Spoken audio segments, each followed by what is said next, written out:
Good morning, everybody. Happy Friday. I hope you all are well. I'm excited to get into a bit of Terraria today, and I hope you are just as excited. If not, that's okay, though.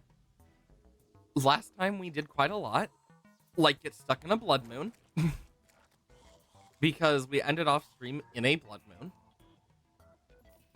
which was not even a purposeful thing. I need to sell the stuff from my inventory first, because I always come in to the world before stream because it's like, I might as well get the stuff summoned so we can just go straight into everything. So, we... What do you mean? Oh, no. I know why. Almost took corruption. I don't know when this happened, but I noticed this, when setting things up. Like, the hollow biome must have, like, spread through the night. Not night, underground. Let's grab the deathweed while it's still harvestable, because I know we're running out. Morning, 22. Hope you are doing well. You know, it's crazy thinking tomorrow is the Minecraft Live, and I've stayed, like, I have purposefully stayed blind to all that stuff because I don't want to be spoiled on any of it.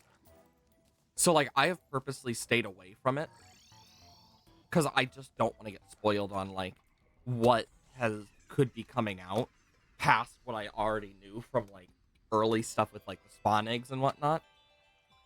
Because when it gets within a certain period, they start adding, like, stuff they're going to announce at a live, usually, is my guess. So I wanted to basically just go, no, I'm going to wait. The main thing for today is we are going to try and actually get the cyan beetle stuff. I woke up extremely late today, way later than I normally do, because I was up a lot later last night for D&D. But, like, I woke up at, like, 6:30 a.m., and I'm like, whoa, that's way too late for me. Because I'm used to waking up at 3 a.m., so it completely threw off my schedule, and, like, I started having full anxiety, like, oh shit, I'm late. Which, honestly, I think that just says more about me as a person. Oh, Lord. But the main goal today is... we need to get the cyan beetle to finish off the ice biome. I know sometime during stream I might have to mute temporarily because, we have people over that are checking stuff in the house to make sure because we had an issue and they might end up having to come into my room. I'll just mute during it and, like, type in chat when that happens, in the in-game chat. We're 5 beetles away, basically, and then we can cross the snow biome completely off our list. And once we're able to do that, we won't have to worry about this stuff ever again. Which is honestly going to be nice, because that's always the part that takes the longest, is getting the biome stuff, like, done quicker. But we'll get to it over time. D&D was crazy last night. Of course, we had a bit of, like, calm party time and whatnot, because it was a bit more like that. But we also ended up ending the session with them on a ghost ship, because they wanted to go on a quest, from the side quest board, as I've decided to call it. Because I have a mission board in game, because they're part of a guild. So they have, like, so it's basically like a side quest board, as I have decided to call it, because of that. And right now they are dealing with a ghost ship, that has been destroying an area and plaguing them with bugs. And it was really funny seeing all their reactions when I, like, described the pile of worms when they landed on the beach and whatnot. Because the first main hurdle was not only walking there, but getting over the bay with the warm coral, like, reef around it. So you got Char, who's not there right now, and is replaced with Calvary, while Char is doing her own thing, because that's what the player character wanted to do for a bit, to kind of go forward with Char's story, because one thing that I know that the players don't know is Calvary is basically not only an undead, which all the players know, like all the player characters know, but what they don't know is that he's an undead, that is semi controlled by a lich. Think Critical Role's undead. Um, that's what they wanted to do. So like it's a specific undead from like Critical Role that one of the player characters played. I haven't watched that far into Critical Role yet because I haven't gotten past, like, I have not gotten far into campaign 2 because I've been too busy. But basically the lich can look through Calvary's eyes and whatnot and like implant things here and there. So because of that, she's using it as a way to not only try and learn more about the people Char's with normally, but also hopefully learn more about Char so she can get Char to her, because the lich basically wants Char to replace her body, because that's how she keeps her lichdom going, is she replaces the body instead of just going full like skeletal and whatnot, so she can easily hide among stuff. It's really cool. Oh my gosh, I've been so excited about it for so long. We've got 2 husks. Damn, I thought this would take longer. I mean, it still is, of course, but 3 more left. And we can still take in our battle potion. But because of that, Calvary is basic, and he doesn't even realize that this is happening either. He's just an undead changeling that also is Boris's partner in game, which is really funny because with how they have wanted to do it, now there's like a love triangle starting between Veronic, Boris, and Calvary, and it's the funniest shit ever. And it's like, because the person who plays Veronic and the person who plays Boris are actually married IRL. So because of that, they were like, let's make this way crazier. and it's gotten crazier. But like, it was a great session with some really badass moments, because so they decided to get across the bay in an interesting way. Boris can easily enlarge reduce, so made it easy to ride. And Veronic was able to summon a serpentine owl from his little serpentine owl figurine to fly across. But Calvary summoned a hippocampus, where Mara had to basically hold on with Boris in her pocket to get across the ocean. And I did the math for how fast they were going. It was like a fucking speedboat across the water. Because I had to do, so it was 5 miles out, and they're going 180 feet within a round if dashing, which is 6 seconds. So, with that, they're going so fast that within less than 10 minutes, they can make it to the island and beyond. They had a really cool moment where the hippocampus basically, like, if you've seen the, if you know the, like, drift scene from that frickin' thing that went around for, like, so long. I can't remember the name of the anime. It was like that, but onto the shore. It is funny because, like, I had beetles try to attack them, but they kept failing, so it just looked like beetles were flying by their heads. But, like, this island was full of bugs. And there was, like, a pile of worms they saw. And the only one to even have the natural perception to even see anything wrong with it was Calvary, because he has 20 perception. And I'm like, holy crap. But then I'm also like, you know what? That actually makes a lot of sense. He is, like, the least intelligent of the group right now. Like, negative intelligence. And it's funny because it creates a different dichotomy, because he is the most morally good character now, along with Veranik. So it was really good for like later on when they actually got to the town. But basically the worms were covering a body that they were devouring, and it like really creeped out the group. I mean, I did say it was plagued with bugs, but as the player character for Veranik said, alls I heard was ghost ship, and I was like, hell yeah. And you know what? Fair. Despite my warnings, they didn't fully listen. Which honestly is how they've almost died repeatedly as a group. You think they learned, but no. Nonetheless, I really do love being a dungeon master for them and all the chaotic just stuff they like to do. But it was a really cool like moment watching them go across the water, but then making it to the very destroyed village with basic runes that were keeping them protected from the bugs for the most part, with the few houses outside either destroyed or covered in insects as they walked on the creaking boards, finding the town hall to find out.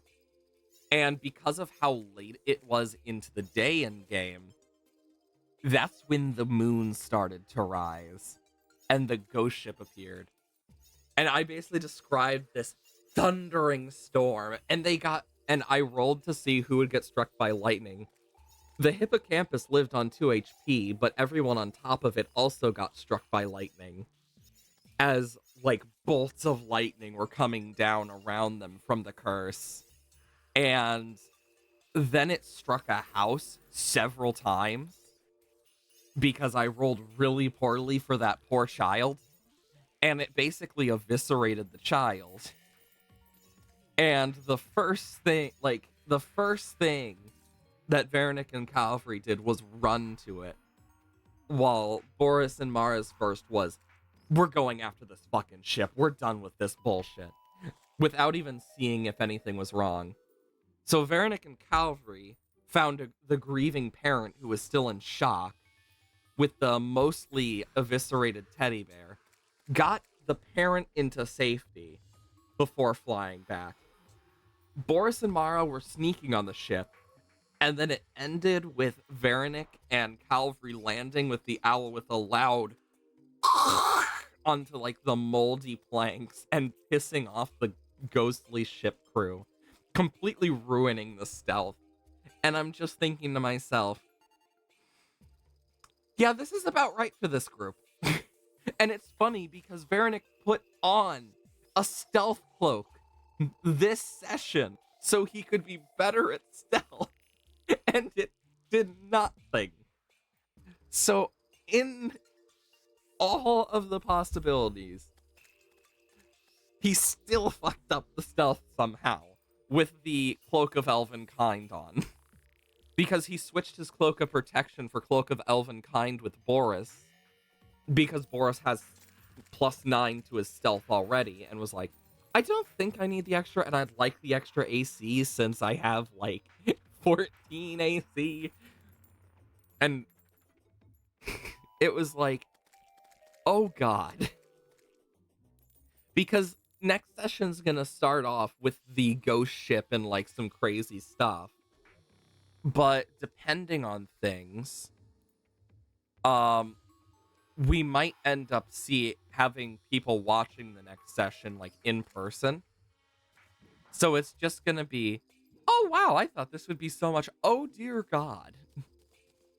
Because this was something we had planned for a while, like, because they were like, yeah, next time we're at this person's house, we're gonna do, they really want to watch it, so we'll let them. They just happened to be in one of the most ironic situations that this could happen. So it's like, yes, we get to deal with the fucking ghost pirates now.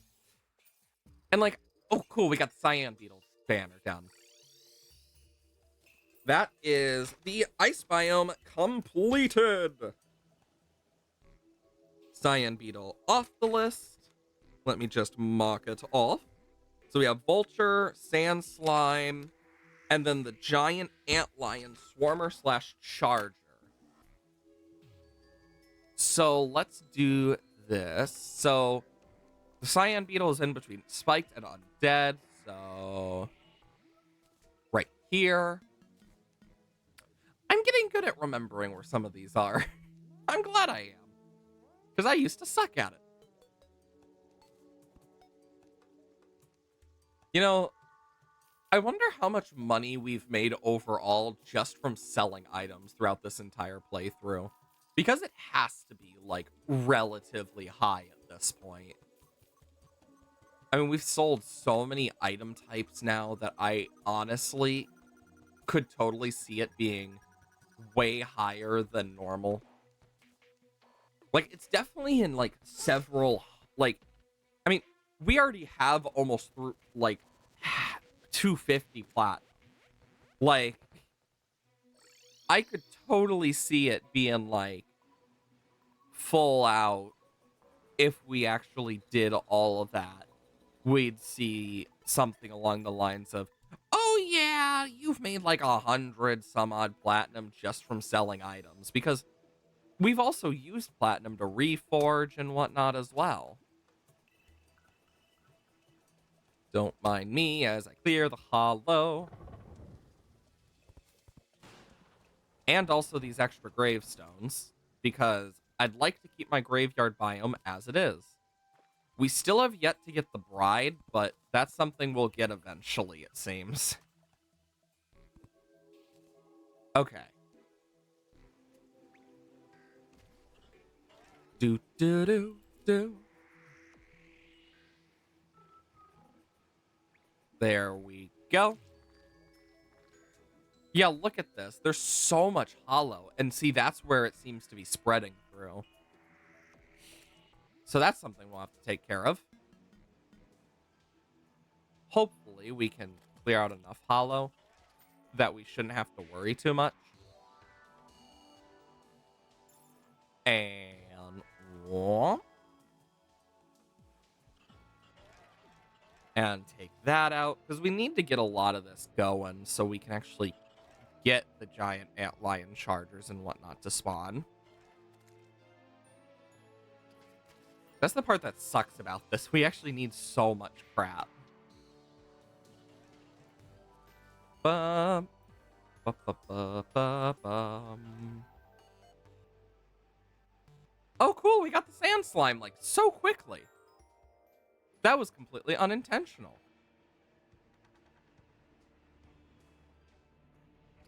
Yeah, the hollow is so, like, thick in some of these areas. We're definitely going to need to worry about it. Well, I'm saving that, and I'm going to mark the sand slime off. And mark that off on both sides. Vulture is one we need the banner of, so that one's going to be its own pain in the ass for us. I'm, like, slowly going down my list. So we need 20 more giant antlion chargers, and oh god, swarmers are gonna suck. At least we get the really nice, like, desert theme when we are actually searching for this. Okay, do that. And you know what? Let's start a blood. Oh yeah. Once it is late enough, we'll start a blood moon. So that we can at least get the extra bits of, spawn rate that it gives. Then we can hopefully get a bunch more. We definitely need to go out of our way, though, to get a few of the solar tablets, because we are completely out. Because being out of those solar tablets is not good. Like, unironically, we are clearing out a bunch of stuff, at least. And then...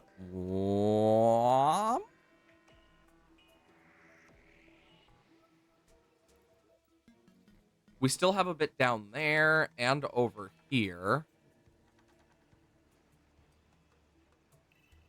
I want to make sure we get every bit possible. So if I teleport back up real quick, go over here, I'm basically using the chance to get rid of a bunch of hollow as well. Because I'd like it to not spawn a lot more. Because the hollow has been taking up so much space from us.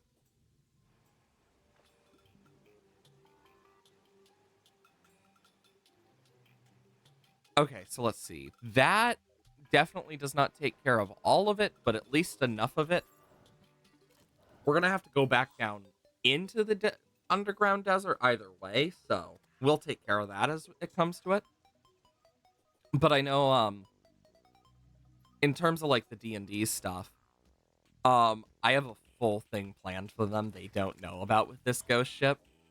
So of course, I could have easily gone down the whole route of, oh, it was the people of this town that forsook me and blah, blah, blah. They took this item from me and now they are cursed.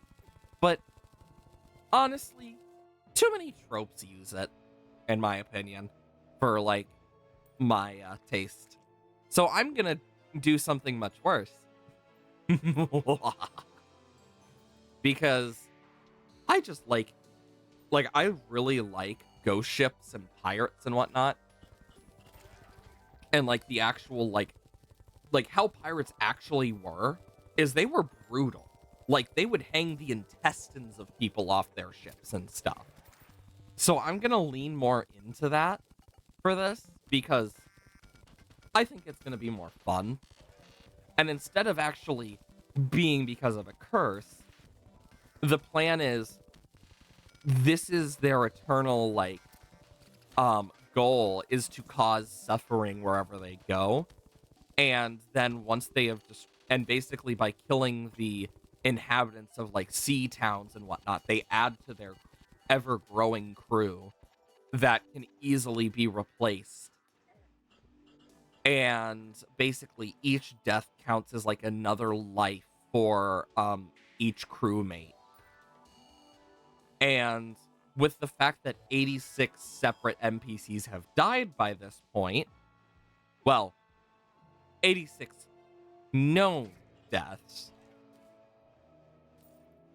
There's technically 2 that were known deaths and the rest were missing, but I mean, the 2 that were found weren't able to be fully enveloped into it because they require the body to either be fully eviscerated or not or be taken to their ship.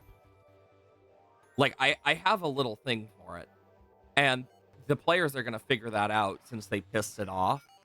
And the only one who has advantage on getting charmed is Mara because she's a drow. So the plan is to use that to their advantage to realize that by not being dead, they have to charm them. And similar to start like the process. Honestly, I think the funniest thing would be if Mara was the only one to fail. But since she is a blood hunter, specifically a ghost slayer, I have a feeling she's going to easily do it, especially with her natural advantage against charm. But that hasn't stopped her bad luck before. I mean, this is the same person who rolled 2 nat 1s in a row to hit, and it was really sad. Like, it's really kind of sad how much she misses. Like, there are times where I've let her roll a second time, and she still rolls so poorly that it's just like, get new dice. They hate you. Like, I'm quite sure her dice hate her. Like, there is no other explanation I can think of with it. Like, even my dice don't hate me that much. The dice gods basically said, you know what would be funny as hell, and then just decided to do it. That's how it usually goes. But in all honesty, I really do enjoy D&D stuff, and it's so nice when we get to have our sessions. Because it's been it was an entire month since our last session because we've just been busy. I know, with everything in general, most of us have been busy for one reason or another, due to personal reasons or due to, oh yeah, I got called in because turns out they ran out of people. Well, died to an antlion larva. Because, like, we all work in, like, completely different fields with this regard. Like, two of us are very much, like, not normal working. One of us is, like, full-time school and, like, part-time work. And the other two work very confusing jobs where, oh yeah, 12-hour shifts normal. So it's like, whew. Like, it really sucks. That's, like, the hardest part about getting, like, times for sessions. I mean, nonetheless, though, when we do get sessions, it's so nice. Because two of the party members have already had their birthdays this month, because three of us have a birthday in March. Mine just happens to be tomorrow instead. Oh my god, I didn't even notice the larva was still alive. You know, I probably should have summoned my swords. That's on me. Oh, lordy. But, honestly, I really have enjoyed just being a dungeon master. I know I have plans for, like, certain things coming up, and I'm just hoping to get to them for, like, actual, like, story purposes. Because there's some cool stuff I want to do. But, of course, that entirely depends on how it goes for me and my luck with, the party actually following the story and not just going, ooh, shiny. Honestly, it's expected with when you have a bunch of just ADHD people. Like, it's very much expected.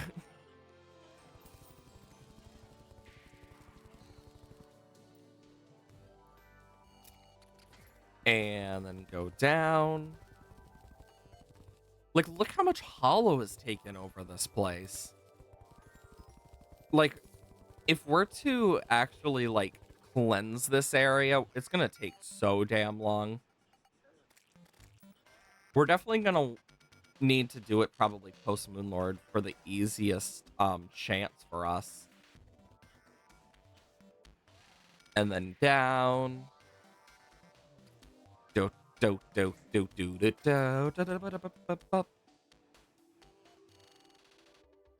Like, look how big that is alone, and even then, we still have the middle.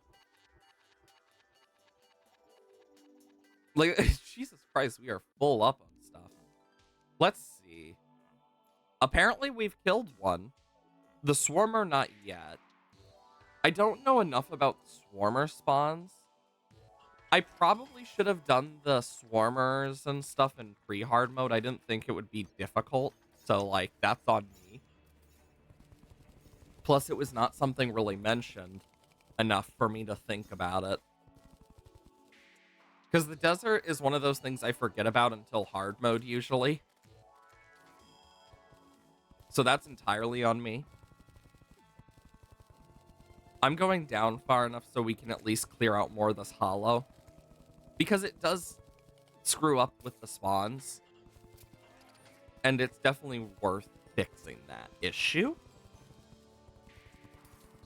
Bum, bum, bum, bum, bum. These cactus... Yep, that's about right. The cactus boulders just... Yeah, they love to kill me. That's normal for me. Oh, lordy. I know this weekend is going to be absolute chaos for me. Because one thing that always happens around my birthday is chaos. Every year, doesn't matter. Being on a weekend seems to amplify that type of shit. I will say, I did get a message from my mom, just like, holy shit, I thought these didn't exist anymore. And she found... Does anybody remember the chocolate coins? Like the crunchy chocolate coins with, like, anybody remember those that would appear around Easter and whatnot? Because she actually found them again and was like, holy shit, these still exist? So that was a surprise for us. So I have a feeling that she is probably going to give me some on my birthday. I know her too well to know very well that she is probably going to end up being like, oh yeah, I also got this for you, and just, yeah. That's usually what she likes to do.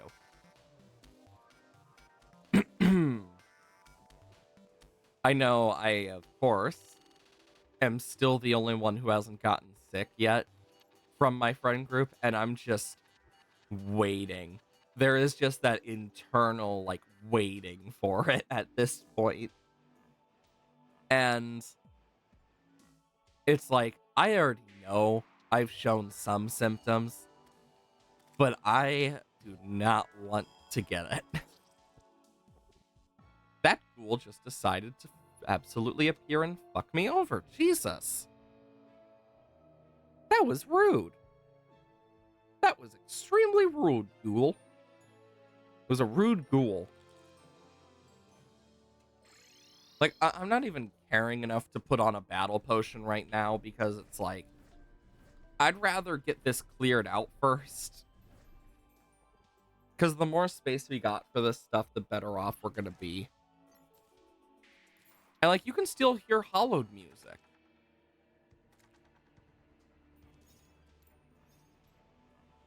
If I remember correctly, it was on this side. Yep. That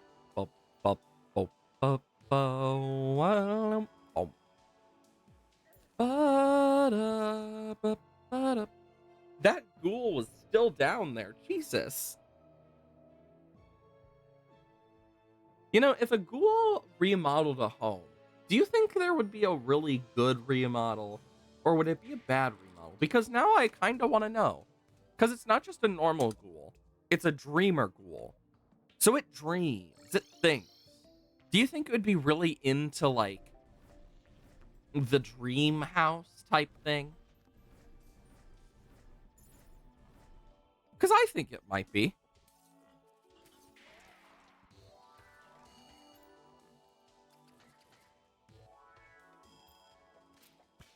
Aha.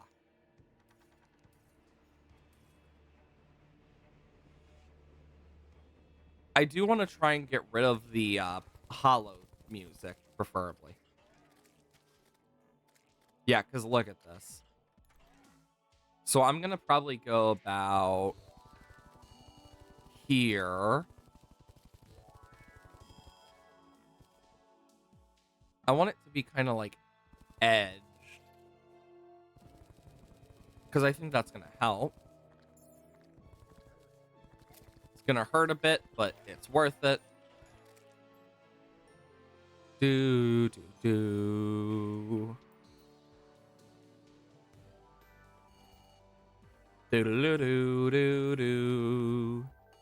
Yeah, look how crazy that gets. I want to make sure I can clear out enough of this.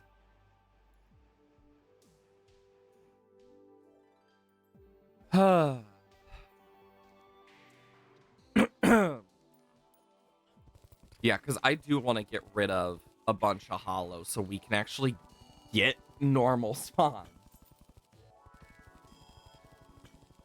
Oh my lord. I will say, this is definitely the most annoying part of the Bestiary challenge stuff, is the sheer amount of random crap that you have to, like, mine out. so you can get your, like, the best spawn rates, so you're not stuck here for months on end. And even then, you're still stuck here for months on end. And, like, this is the time save, too. Like, I think that just says enough about how annoying of a challenge this can be. I'm interested in seeing what might change in the future for this challenge, but for now, got no clue.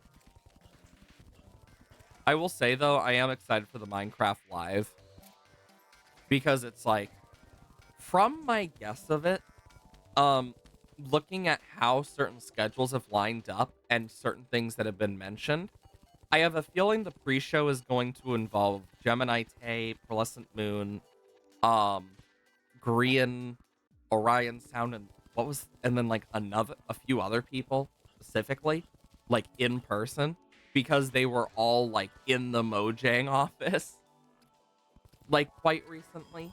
So I would not be surprised if, that happened. But also, a little fun fact about the Pearlescent Light block, it was actually named after Pearlescent Moon. That was confirmed, which is honestly quite cool. Like, I know it was a joke, sometimes said by her, but it was actually confirmed by the, like, devs that it was named after her, which is actually kind of cool. Like, it's cool to see that there are blocks and stuff that are named after, like, more famous people in the community like that. Because I've watched Pearlescent Moon for a long time. She has amazing building skills. I wish I could live up to that type of skill. Like, it's one of the things that has got me into building pretty, like, quickly was Pearl. It's the main reason I've known who she was for a long time. Because she didn't always do videos, but it was actually my first, like, real introduction to Skiz was through one of her really old series. But I always was interested in her builds. That's how I first found her. So, yeah. But I found it really interesting because I always thought it was a normal joke thing, but knowing that it's actually, like, a real reason just makes it feel so much cooler. Like, I know we have similar things in, like, the Terraria community and whatnot, and it's nice seeing that stuff actually still exists in other games, even if we don't know for sure. Because, like, Minecraft is one of the few where I feel like you wouldn't see that as much. Like, yeah, there's the one with the Technoblade that appeared for a while on the Minecraft launcher, but I really didn't think it would get much farther than that. So it's interesting to me. Because, I mean, Terraria has so many different things. Like, I know someone's persona is in Terraria. Then you have stuff like r/place for r/Terraria, and how much they, like, listen to their community. Like, it's a balancing act when listening to a community. And it's interesting to me because it's like, especially recently, we've been seeing a lot more games doing that. Even Minecraft has always been semi-listening to their community. Not well, but semi. Terraria's been pretty good about it since the beginning. But it's interesting to me seeing, like, that it's becoming more of a common practice among, like, indie devs and whatnot. Like, it's definitely not common, but it's more common than it once was. And that's kind of what I mean by it. Is we're seeing it enough now that it's really good, honestly, for, like, gaming as a whole. Because that's a huge, like, change that positively affects the gaming industry. So it makes me really excited to see what else we'll see from that type of stuff. Like, when people from a community are recognized and whatnot, and when people start listening to the players of their game, the game 9 times out of 10 goes a lot better. Like, there's a balance. Because if you listen to everything, you're just not going to get anything done. But if you listen to enough of it, you'll get an actually good game.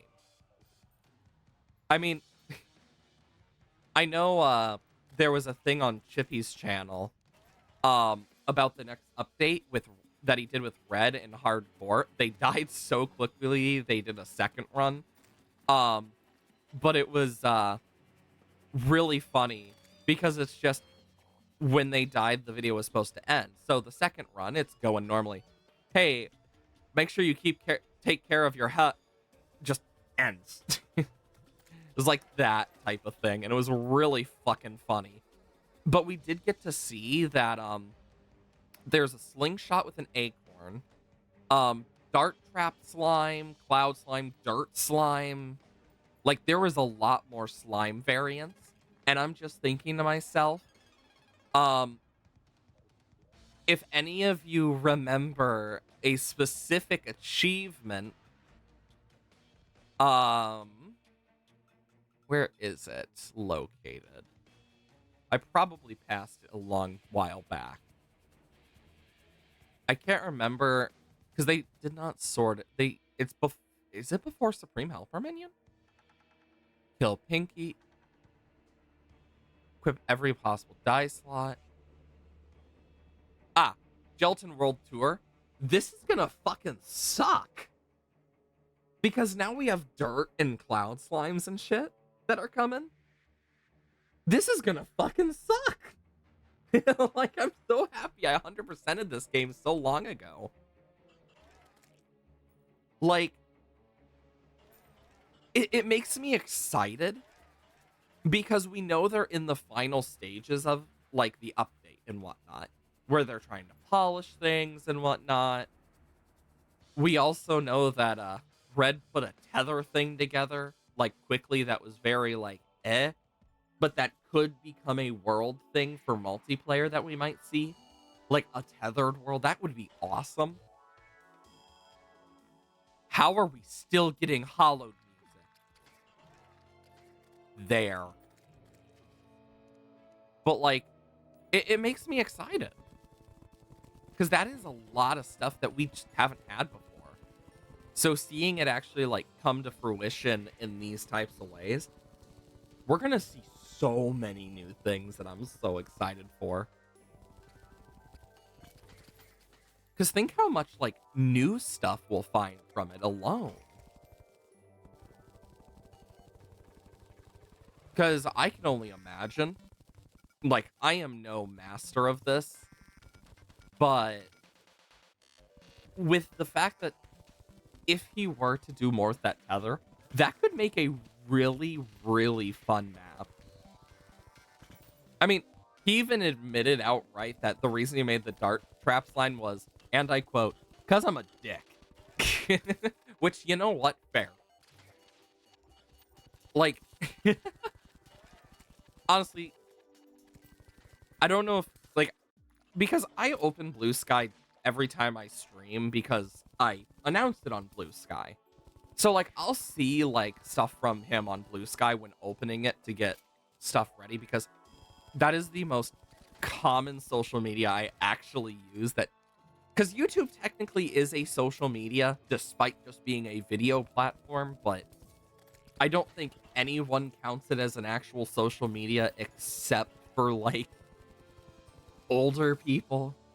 And even then, that's very, like, with a side of salt. Because as an older person, even I don't see it. But it makes me really interested in, like, why it's called a social media. But also, I see stuff from Red, like, he's amazing with yo-yos. I know, like, today I saw it when getting ready to post, that he posted a picture of him with a meow mirror. So that was pretty cool to see. What is doing it? Something is causing these things to spawn. Okay. It's just that edge. Holy crap.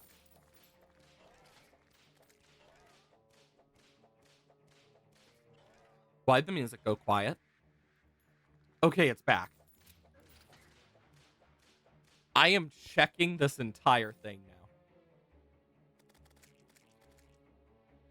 Do. Okay, yeah.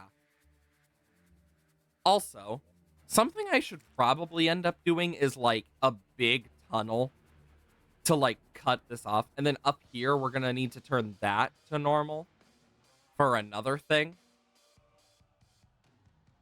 But, can buff up. But first, I'm just going to go back here. And then just boom. There we go. Desert. There we go. Now we will farm the desert. Oh, boy. Because, yeah, we basically need to just get giant stuff to appear, which is easier said than done. Have we killed any of the swarmers? 1. But we've killed 7 of the giant chargers. So for the swarmers to spawn, because antlion swarmers are different than the chargers, let's go up so they actually spawn normally. Actually, no, that does hurt us too. Oh, a natural blood moon. Perfect. So antlion swarmers in Terraria, their spawn conditions should be normal.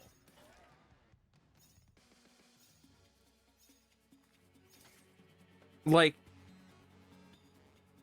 yeah, wherever a naturally generated wall is present. So as long as we keep naturally generated walls, they can spawn. Interesting.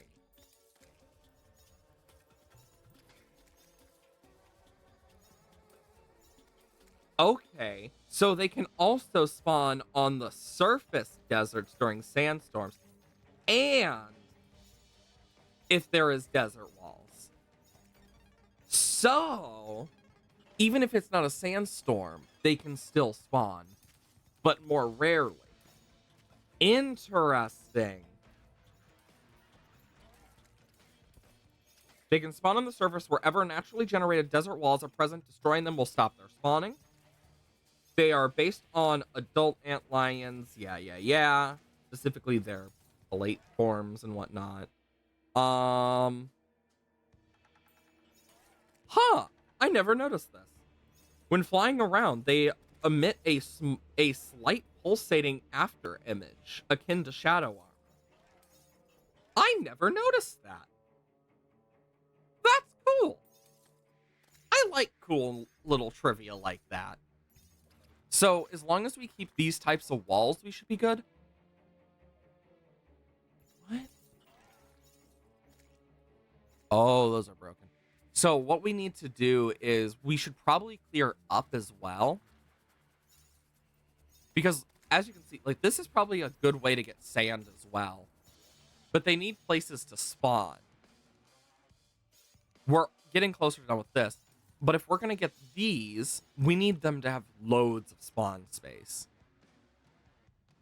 So, we're going to probably want to go, like, here. Because this is a bit too high. Let's see. Probably about, like, here. Because I want to make sure they don't spawn above us and, like, ruin our spawns. Because that negatively affects our spawns very heavily. And as long as we play it smart, we can get more of the swarmers, too. Since we know they spawn on the surface, as long as there is desert walls.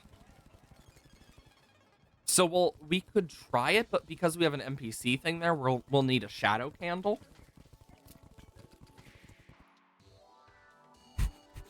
Not this. No, not this freaking hollow. Freaking hollow over here, just like, surprise.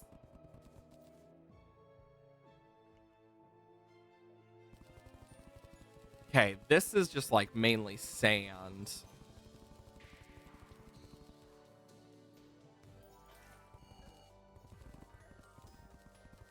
Okay. Just need to be careful here. I mean, at least we know that there won't be anything hiding. So that does help us.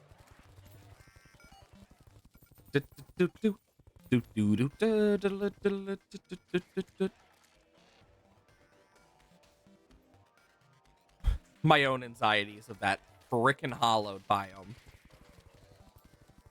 That's the hardest part about dealing with these types of biomes. They're always such a nuisance. But we are making progress. Then I can take this out.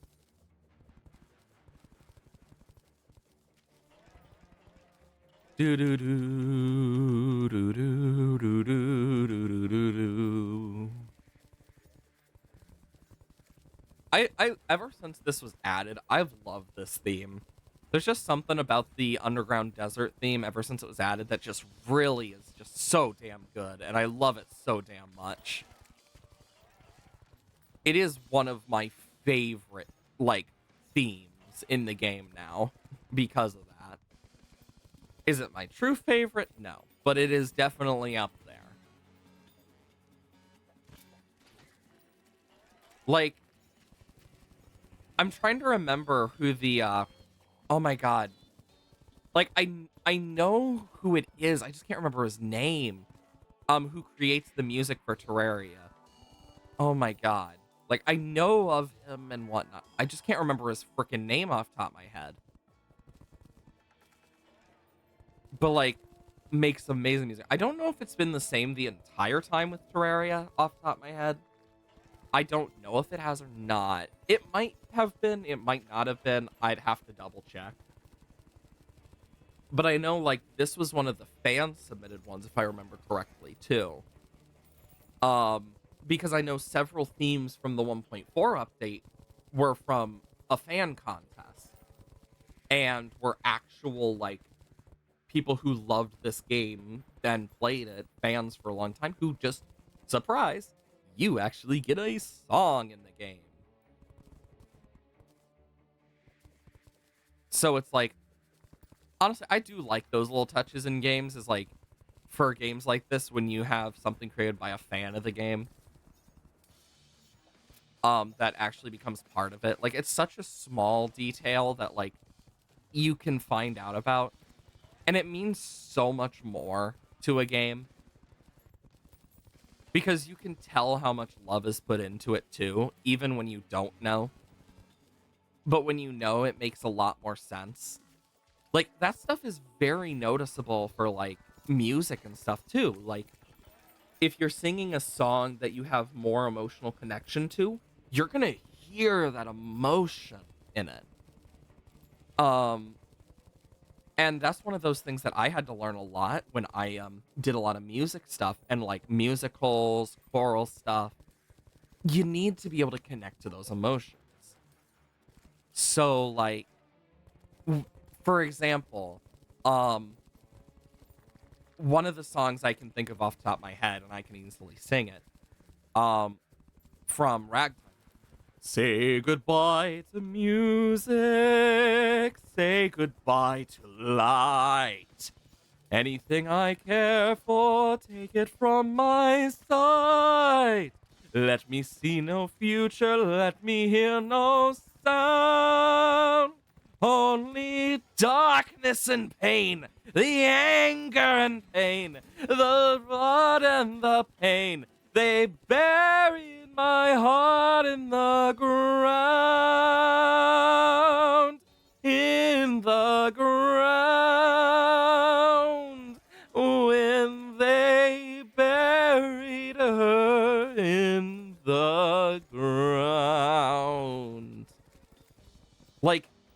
for songs like that, you have to put deep emotion into. And it's like so important to have those bits of emotional parts in music, especially when you're trying to start it, because that's the start of Act 2 for Ragtime. Like, and it's a really emotional piece because of what actually happens. And being able to put that, like, emotional impact, even if big, even if small, it matters. And you can hear it in even like different types of music, from Daft Punk to Queen to many, many more. And you'll notice when music does not have as much of that emotional impact or like soul in it. That's how you get a lot of those very like, they feel like the songs that feel oddly weird.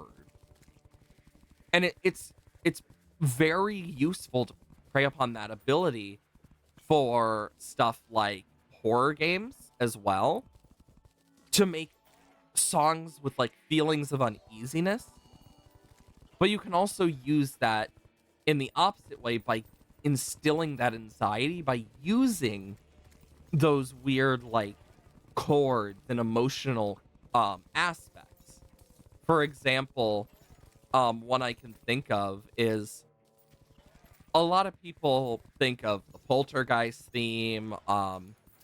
They think like another one, Little Nightmares, and you can hear how its theme and whatnot can easily be turned into a lot creepier theme, even when just slightly tweaked. And that can matter with chords, with how it is played, with what instruments used, but also with how the um emotional impact of a song is. And it's really cool. Like, that's one of my favorite things with music. And you can tell a huge difference. Seems ads are probably going off about now, so I will wait till those are over to finish my talk about music, because oh my god, I love music. I am way too much of a nerd for my own good.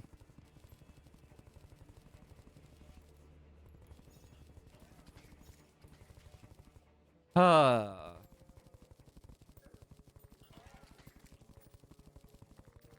Dang, we are really getting through this.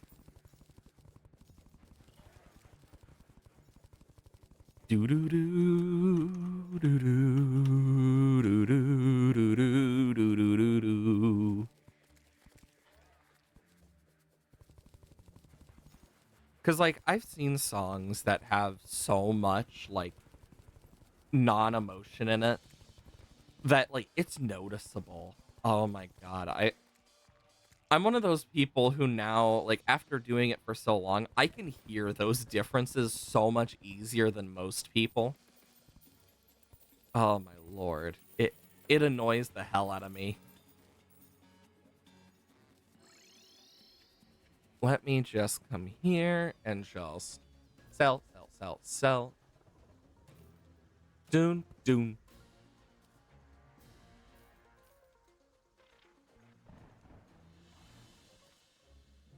Doot, doot, doot, doot. Doot, doot, doot, doot, doot.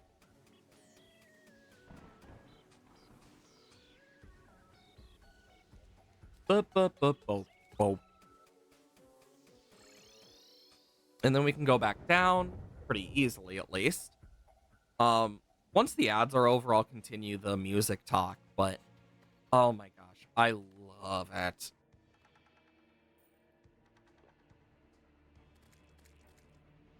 And hopefully this should help with like the spawning stuff that we need.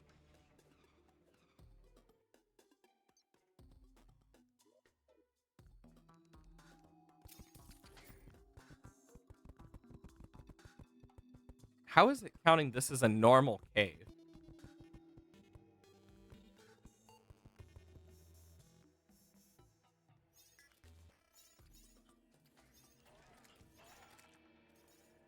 Okay, yeah, I definitely need a bit more of the hardened sandstone.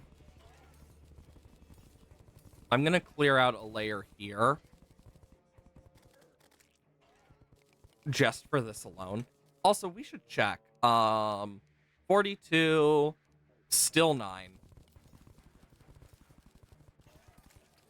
Like, no matter what, it still needs that spawn platform. So I got ideas.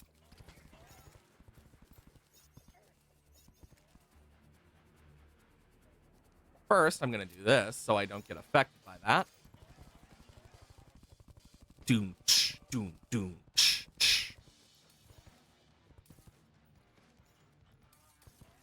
As long as I play this right, we should be good.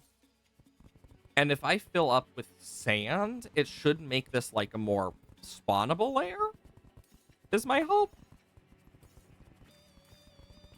Doop, doop, doop.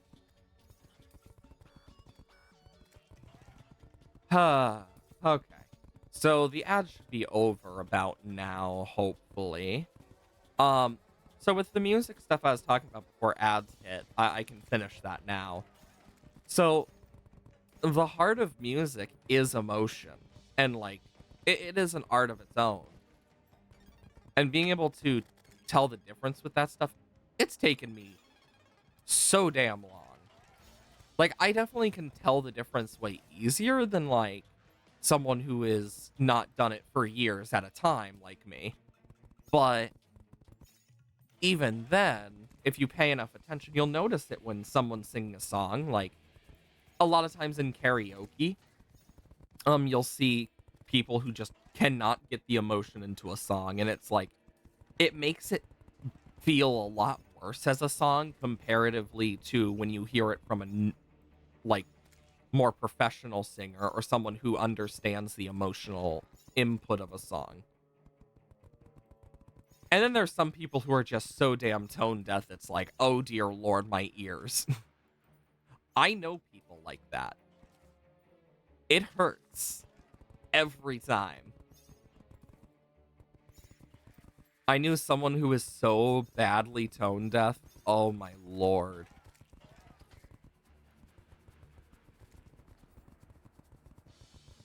And boom.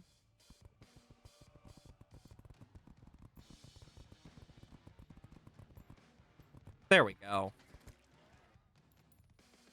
Doop, doop, doop, doop, doop, doop, doop, doop. I could nerd out about music for like hours on end, but I also know that some people would get so annoyed at me in general, and not just on stream. Like, I'm talking about IRL. Like, I have friends that have heard me nerd out about stuff for so long, they're like, dude, it's been like 5 hours, please. Hello, Zion Barbs. Welcome on in. Hope you are having a wonderful day as I nerd out about my own interests of music. Honestly, I know I am excited for a lot of the releases this year coming out because that's one of the things that really does get me into games is music. That's why I have in the Discord a music channel for a reason. I like when people like send music and whatnot. My music taste is yes. Like, the main genres I don't like usually are like rap and country, mainly because like, and it doesn't mean I don't like songs from it per se, it's just overall I just have found I'm not a big fan of most of the songs I have heard from them comparative to like other songs. But there are definite like exceptions to that rule. I mean, take Hamilton as a great example of like not only taking actual like forms of pop that have been nearly forgotten by a lot of people in the pop industry, but also even rap, and used it in such ways that have really just rose it back to like what it once was. It's honestly really cool. I don't even know how I managed to make this no longer underground desert sometimes. I really would have thought the desert walls would keep it desert, but apparently I was wrong. At least I'm gonna make this look nice while I can. Because it's the least I can do. Because I know, I actually care about things looking nice.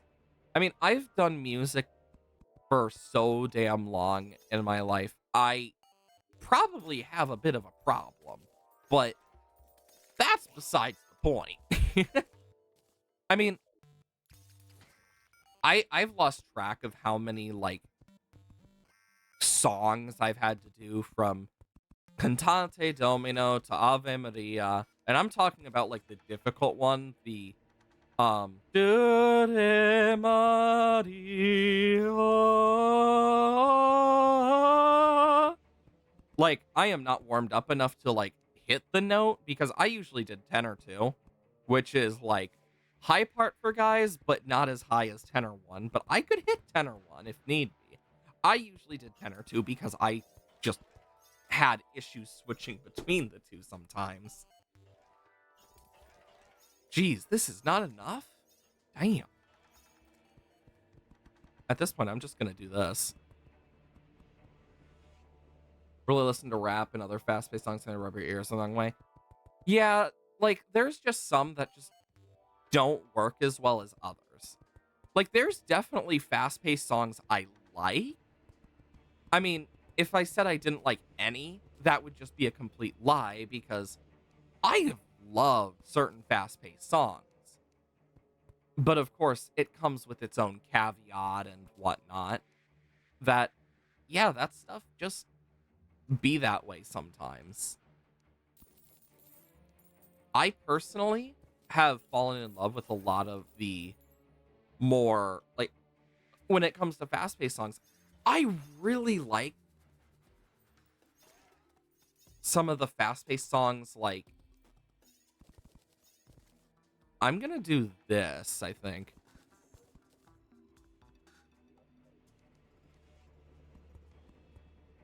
Boop, boop. Me over here actually trying to make this look nice. How is this? But it's like one set of blocks. Oh my god, that annoys me. That annoys me a lot. Ah! But I actually used to play several instruments. I used to play trumpet. It's been a long time. The ocarina, guitar, piano, keyboard, and a bit of accordion. And then some people also count their voice as an instrument, because it is an instrument in its own regard. I've done music for years. It was a big part of me as a person for a long time. My sister went more into the band instrument type stuff. What got me out of instrument when I was younger was I had a really awful band teacher. Like, she would cuss at middle schoolers type bad. Like, that's what got me out of band. But when I actually went to high school and whatnot, I took part in the choir. I enjoyed choir a lot more than I enjoyed, like, band from when I was doing it. And honestly, it's helped a lot being able to try those different types of things, because it's gotten me to look at so many different types of things. We killed another giant! Finally! Wait. We need to kill 50 of these too. Shit, we're gonna be here a long time for this one. I might just do this one off stream if I have to. I want to at least get some of these done on stream, because holy shit, we need to do a lot for this bestiary. I mean, we've been at this for so long, but we're so close. Because I've decided I want to go for every trophy and banner as well, because I'm a bit of a, because of course I'm a bit of a masochist with this. Why wouldn't I be?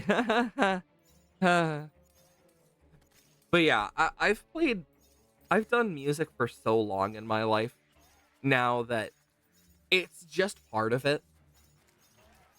I mean, I haven't played my instruments in so damn long. I don't even know where my ocarina is.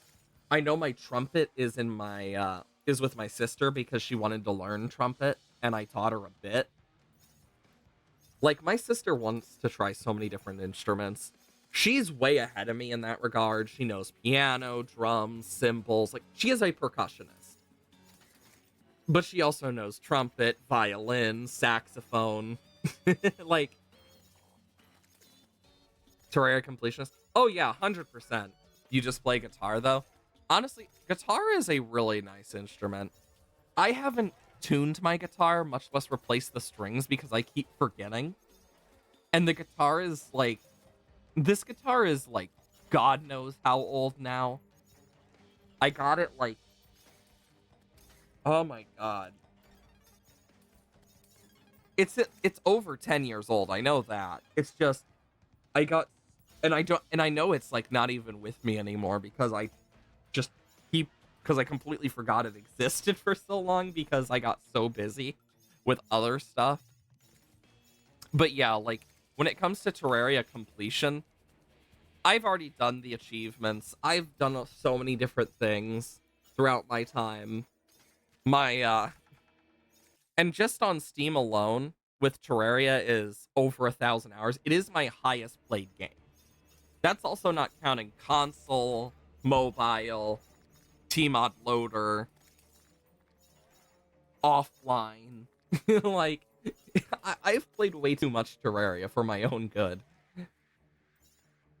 But I love Terraria. It's one of those games that's always fun for me to come back to. And the music has always been a big thing for me, especially with all the games I've played. Like, I think that's one of the fun things about doing this challenge. Like, even if we have to do these long, grindy sessions and whatnot, like, I get to talk about weird interests and stuff. Like, I know I talked about my D&D thing earlier, but I didn't really talk about the fact that one of my friends literally brought me, like, a bag of candy. Like, oh yeah, I was gonna have a birthday party. I know we're adults and whatnot, but I just really wanted to, but I found so much of our, like, the old candy we used to like, remember those Tootsie Pops back with the old, like, commercials? I found them again. And, like, oh yeah, I also got some new candies too, because I didn't know they existed. I also got caramel, and I'm like, ooh, caramel. I love caramel. But it was like, damn. That's one of the fun things with having friends that are just as weird as me. Because we're all music nerds in my D&D group, so like, we'll nerd about music. But I've specifically made it so each boss is based off a different song. And I've been meaning to make a playlist of each of those songs so that when the campaign ends, or even partway through, they get to hear all the songs that a boss or bosses were based off of. And or areas in some cases, because I have so many. Because, like, from the Nightmare realm to the Ghost Ship to the Gods Above, I have songs that I have based it on. And, like, I enjoy it. Because music is such a big part of my life, even still. Like, because before I even started doing the streaming in the first place, it was like, I really wanted to do musical theater again and stuff, but it was just so time consuming. And I'm like, you know what? Fuck it. And I just decided I need to find something. And if it weren't for my therapist actually mentioning streaming, I probably would not have thought about it. And it's like, it's just a great way to get that, like, inner theater kid and, like, just nerd out, as well as my musical stuff too, because it's like, I can sing all I want if I really wanted. Like, that's why I made it a point redeem to just sing whatever the fuck comes to my brain, because it adds just a bit more of that personality of myself into it, and it's fun. 2 more away for the giant antlion charger. We hit 11. That's a bonus for us because those 3 took a long time so far. Oh lord. But I know in my time playing this stuff, it's been insane. Oh my gosh, I love it so much.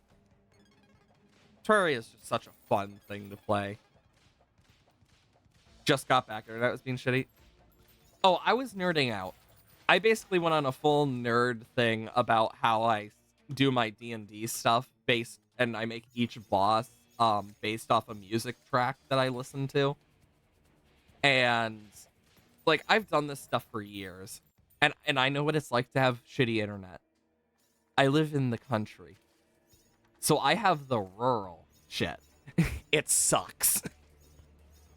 Like because most internet services will not go to the rural areas. And it's so annoying. Because the ones you're stuck with are always the ones that are so crappy that as soon as a big storm hits, 50-50 you're going to lose internet. But like I've based them off a lot of different things. So I have one. I think I might have a picture.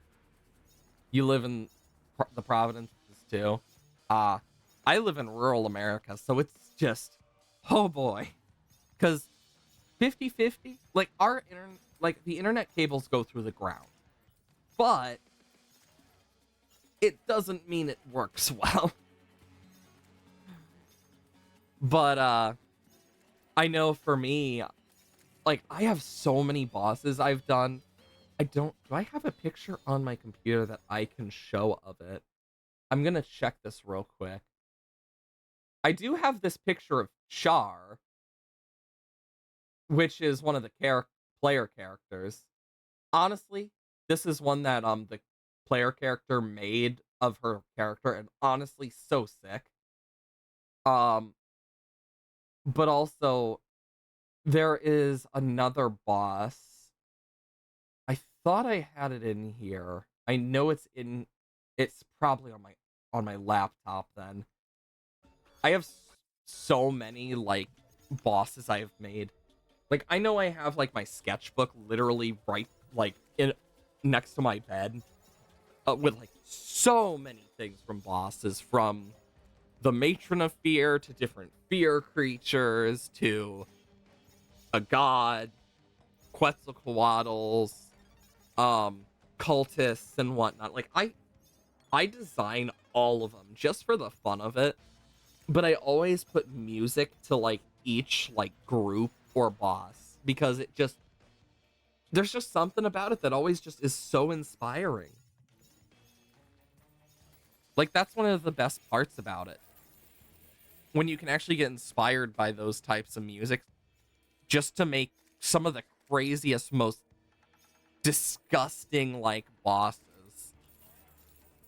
I think I'm gonna leave the swarmers for now because I feel like actually as soon as it turns day I'll leave the swarm. Actually no, thinking about it, I should probably leave now for them so I can not only sell shit, boom boom boom boom boom boom, and then bump, just do that temporarily. And then apparently I did not have scarab bombs before. Sand slime banner. So the sand slime is right before larva, so it should be in this chest. Ice tortoise, blank, blank, larva, sand slime. What's before the sand slime? Vulture. Wait a minute. We have an extra. Or do we? Ice mimic, ice elemental, ice bat. Oh yeah, it's because we thought the ice mimic had its own custom banner. It doesn't. Okay, and then we need to go over here. Chester, stop. Damn it, Chester. There we go. You draw cat furries and evolutions while listening to chill songs. Honestly, fair. I mean, for me, I've been working on my own personal Pokemon region that is based on the Midwest because I was between several region ideas, but I was like, I feel like the Midwest is one where I have a lot more knowledge, but also there's some really cool factoids about different areas in the Midwest a lot of people don't know. Like, um, up and down the Mississippi River, tiger sharks and nurse sharks will actually swim up it. So, I have a nurse shark Pokemon mixed with tiger shark that the stripes are like bandages. And when it evolves and whatnot, it gets the ability to like read the heartbeats of other Pokemon it touches. And it uses it to like heal water Pokemon around it. Think like water Chansey in a way. Um, and like I actually have beta designs for the starters right now, which are based off several different things. Uh, oop. So the starter Pokemon I created, um, are honestly they're for beta designs. I thought they would be worse. Let's be honest here. I'm not a big fan of all of them. I definitely want to like fix a bit with the fire starter, but you got mulberry, which is based on black bears, which are very common in the Midwest, but also mulberries, which naturally grow in the Midwest through a lot of the time. The fire starter is based off hummingbirds, um, the thunderbird, and cardinals. The black bear eventually becomes a shaman, however you say it, depends on the person, and a healer. And so basically it's a sage. So it becomes bear sage. Bear sage, except spelled a bit weird. Then you have the water starter, which is based off alligator snapping turtles and alligators, as well as the grandmother spirit and world turtles. So when it becomes its final evolution, it gets a lure in its tongue because that's how snapping turtles lure in their prey, is they have lures in their tongue. Is it in here? No. Okay. I need arena. Do I not have any extra water candles? But because of that, I was like, okay, I'm gonna make it a ghost type. It's gonna use this to its advantage. But also, I based it off the turtles from Native American folk tales and folklore, where basically, in the final form, instead of having the normal spikes alligator snapping turtles have, it's gonna have 13 to represent the 13 sections of the pendant that she would wear as well. Because she would wear a pendant that had 13 sections depicting the different moon phases. What other games do I play? Oh, I play Minecraft, Terraria, Akami, Call to the Lamb. I play a variety. My main games I really love are like, sorry, I almost forgot to get rid of that, temporarily. But, like, the main games I play are very mixed. Because I like roguelikes and puzzle games a lot, but I also love survival games. I know recently we've been playing Raft, for example. Like, I've been playing so many games I normally just never got a chance to play or have been meaning to play. Even games I've been recommended, like, I know Cuphead is on the list because I never finished it. Um, but it's actually really fun being able to try these different games I didn't used to be able to play as much. Um, and I I play a lot of Pokemon. And if I actually had more than a Switch Lite, I'd totally do some shiny hunting on stream. I used to shiny hunt so much. I mean, like, I have put a lot of work into just games in general. Like, I'm the type of person that has been working on a living form dex because I already have a living dex, but a living form dex as in even gender differences in Pokemon. My biggest my biggest nuisances recently have been Alcremie and triple segment Dunsparce, as well as family of 3 Mousehold. And also missing 10% Zygarde, which I thought I had for the longest time, but I don't. Like, when it comes to Furfrou and, like, Vivillon, those are usually the hardest, but I already have them finished. Like, those were the ones I focused on the most, because I thought they would be the worst. Turns out how creamy is because of the amount of frickin' time that goes into the, like, 48 some odd forms. Like, it's honestly crazy. We are killing, what we need for vultures. Because I want that vulture banner bad. But, like Adventure Control being your fave, second being Genshin. Honestly, I could never get into gacha games and whatnot.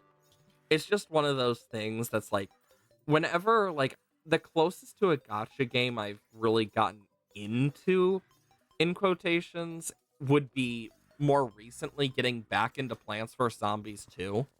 Just because I haven't played it since 2016 until recently. We got the vulture banner. Okay. Oh my gosh.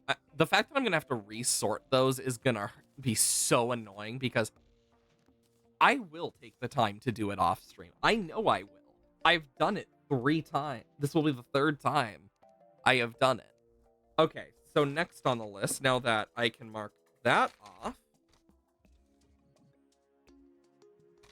and I can mark off Charger, we still need Hornets 263, 264, 267, and 268, Moths, Dungeon Slimes, Snipers, Rock Golems, Skeletons 1900 and 190, 193, Diggers, The Bride, because for some reason I have...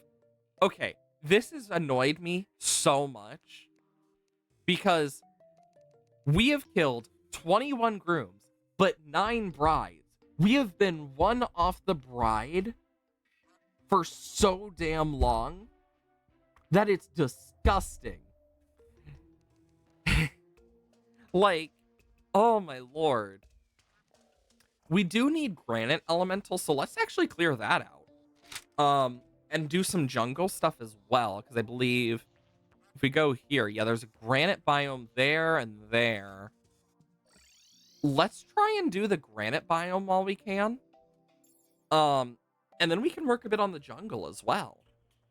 Because we're gonna need those hornets anyway, so might as well do a 2-in-1. Because we got the surface jungle. Dr. Bones we did in pre-hard mode, not PvZ2. I mean, PvZ2 isn't bad per se. Like, it's definitely not the best. I will say that. It has its flaws. But it is kind of crazy that I have yet to spend any money on that game. Yet I'm absolutely destroying in the arena as if I were nothing but just good with it. Like, I've been destroying with, like, the arena way too well. Like, I've seen people come in with, like, because you can see the plants the person's using after. I've seen people using, like, actual, like, paid plants, and I'm just destroying them, and it's hilarious. Because it's like, here they are with, like, 100,000, and then there's me with, like, 1,000,000, because I just found, like, one of the most broken strategies, using some of the easiest plants to get. And it's so funny. That's one of my favorite parts about it, is you just get to, like, do some of the craziest stuff and just absolutely dunk on the people who actually paid thinking they'd win. That's why I enjoy it. I need that. Okay, good. We need the granite elementals to spawn, not the golems. I mean, the jungle definitely will help us here. Because I can't really expand this biome too much, like, naturally. I don't know how much I could really reasonably do it. What plant combos? So, one of the things I was able to get naturally through gems is jalapeno, but I never use it. So, I've been using bok choy, snapdragon, and spike weed recently. But also the recent one is using a cedium plant, which uses stuff. And I realized if I put kernel pult with its butter ability and iceberg lettuce in the back two spots that eventually get the frickin' power tiles, then I use the cedium plant that is naturally given to you and fill up the rest of the lawn. And then I just plant food because the sheer amount of plant food you get during this, and it destroys so many levels of Zomboss. I'm here getting like 2, 3, even 4 million in terms of like points, and it's fucking hilarious. There are times where like I'm without plant food for a period, but they still do damage and slow the zombies enough that what I put in the other back three are snapdragons or bok choy, and it shreds. It's beautiful. Like, all of them are plants you get naturally, except for the cedium one, which is the whole point of the arena. You get the cedium plant that you use. But it's funny when I see people with like cold snapdragon or frickin' gold bloom and stuff, and it's like, I'm not even using a sun producer, and I'm just shredding these guys as if they were butter. It's funny as hell. Like, and then like the last one with brambleweed, I just use repeated like spike weeds. Spam dust lobbers and hop for the best. I have yet to beat like Far Future. Like, that's how far I am. I have yet to beat Far Future, but I've looked at some of the stuff from the future stuff. I could unlock a puff shroom if I wanted, but I'd rather wait until I get it naturally. But even then, I have like a level 4 sunflower and stuff, but because I think the leveling thing isn't bad, I like it. I just don't use it as much. Like, there are some plants, like my spikeweed does not have any levels. It's sad. But, like, my snapdragon is level 2. It has yet to get any higher. Like, the pea shooter and sunflower are the only ones I have that are actually above, like, level 3 at most. Because the only reason I have level 3 on the jalapeno is because you get those naturally through ancient Egypt. And then the torchwood, because I unlocked it from the 7-day thing. Because you get that for doing 7 days and whatnot. You get a free torchwood. I found that torchwood is not very good for my strategy. I also found lightning reed was good in the last one. Like, if there's a lot of chicken or weasel zombies, I found that lightning reed usually does the best for, like, clearing those. Unless you have, frickin' spikeweed, because that also does a lot to them. I also learned something new, too, and that is the excavator zombie can eat spikeweeds. Like, I tried putting it so he couldn't dig it up. He started eating it. So the excavator zombie is the only zombie I know of that can actually eat spikeweeds and spike rocks, which is honestly terrifying. Like, of all the zombies, if you type in !dislab, that will give you the link to the Discord. I have to put it as dislab because I know there has been a thing with bots going around where they will just type in !discord and cause issues. Don't you just love when bots ruin it for everyone else? So if you, so like,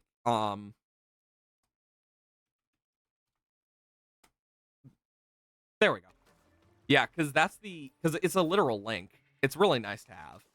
Because it's also in like I also have it in the welcome section of my thing, kind of talk about my channel. But even then, I know it's not used a lot. Nonetheless, though, like, I love being able to do this type of stuff, even if it's just a hobby. I will say, just from mining this alone, we are getting so much stuff. Because right now, I'm just trying to make this easier for granite elementals to spawn. Ooh, a digger. Oh, it's dead. Rip to the digger. I could also kill a Plantera if I really wanted right now. Wouldn't be hard. I mean, Plantera usually gets pretty shredded by, like, my, setup because the Terra Prisma is really good. Oh, that Golem is not going to last long. And there it goes. I really need to, like, make a set area to, like, drop down through. So let's do that real quick.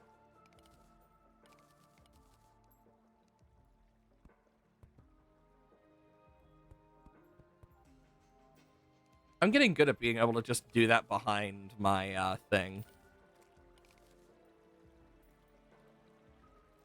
And yeah, so that needs to go like this and this. Oh, pop. There we go. Just me over here making it look nice. You know, I don't need to make these farms look nice. I just care a lot about doing it in general. Because I'm weird, I guess, but I'm one of those people that if things of mine get moved without my knowledge and I can't find it, like I will have like a panic moment because I just like if things get moved, I freak out. Because I know where everything is. I mean, the only reason I have it 18 plus is because like it's not like there is cussing. I just have it that way to make sure that it's just like adult. I mean, if you're almost 18, that's one thing. Like that I don't really care too much if you're almost 18. I mainly just have it because I don't care if people cuss and stuff. Like there's no sexual content. I just try to keep it just that way in general because I know that I allow topics that can be talked about that are a little more adult. That's probably like the only reason I would really care is if you aren't almost 18. I mean, even then though, like I'd not really been a big like there's not too much care that I have about like if I am more child friendly or not. I've never cared about that. I mean, yeah.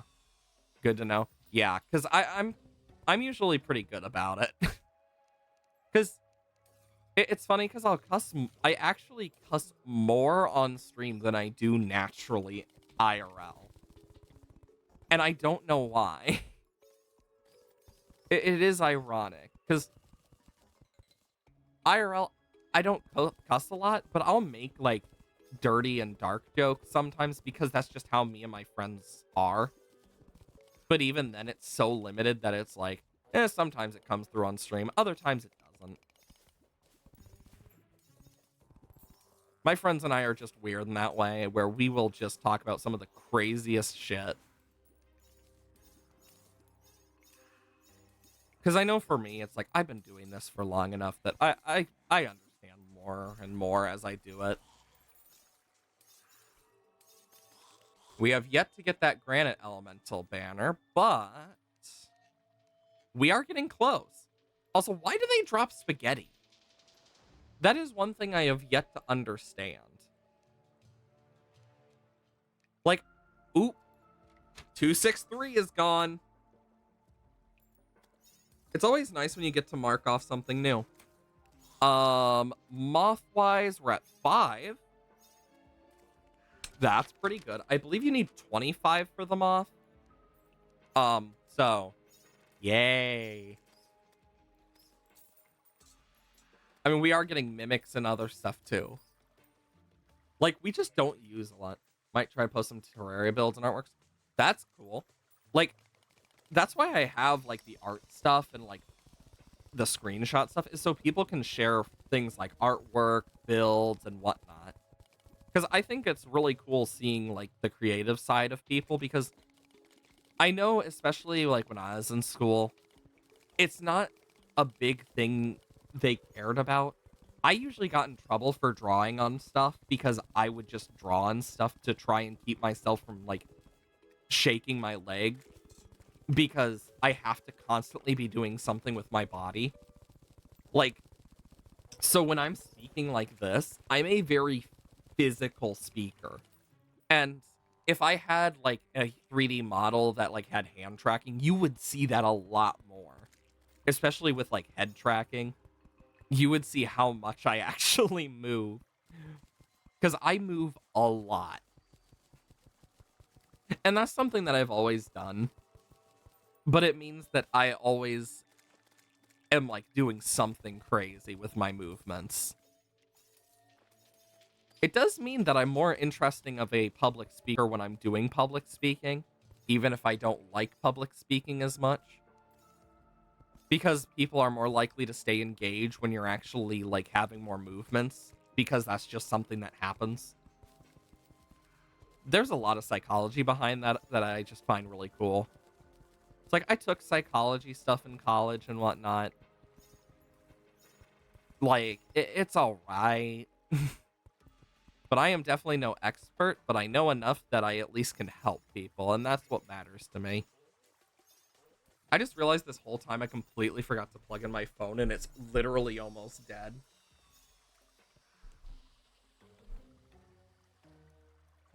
When you just are like, oh shit, I forgot to do that. Is my phone charger actually working today, or is it going to be a pain in the ass? The answer is yes. There we go. I know this phone charger is like on its last legs. I've had it for so long.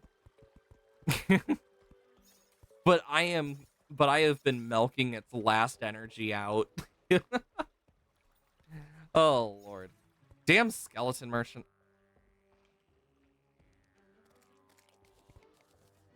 No, I'm gonna drown you, skeleton merchant. Because even if you have a shadow candle, it doesn't affect the spawn rate decrease the skeleton merchant causes. Little fun fact of the day. You know, if I didn't suck at the range class, I actually probably would do more with it. It's the only class I have yet to beat Terraria with. It's a mixture of sucking and also just getting distracted when I play it. I prefer Summoner. I just like being able to control minions and just do stuff with them. I mean, it is pretty cool when you do have, like, giant swords on your back, though. So there is that. Ah, the smell of summons in the morning.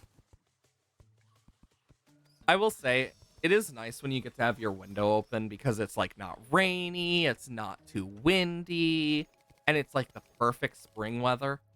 Like, I love doing that in spring, even if my allergies are like, you little shit, I swear to God, you're trying to kill us. Because my allergies get pretty bad, especially during, like, late spring, early summer because of grass pollen. But I can't help loving the outside. How is he... Okay, I was about to say, how the hell is he still alive? And, like, how the hell did he get up there? Granite Elemental, run away, come on. Ha! Finally. Okay, 48, 44, 56. Still 5. The other jungle enemies we need are just those 2. So we're actually doing relatively good here. Boom. Then I can go like this, and... Because I don't use the... Okay, cool. It's just those 2. Because I don't really use the extra non-stackables because it's like, I just don't need them. Ooh. I rarely get geodes. I love those things. It's nice when you actually get to use things you normally don't get to. It's always so satisfying. Favorite music artist. Now that's actually difficult. Ooh. Because I have a lot that I like.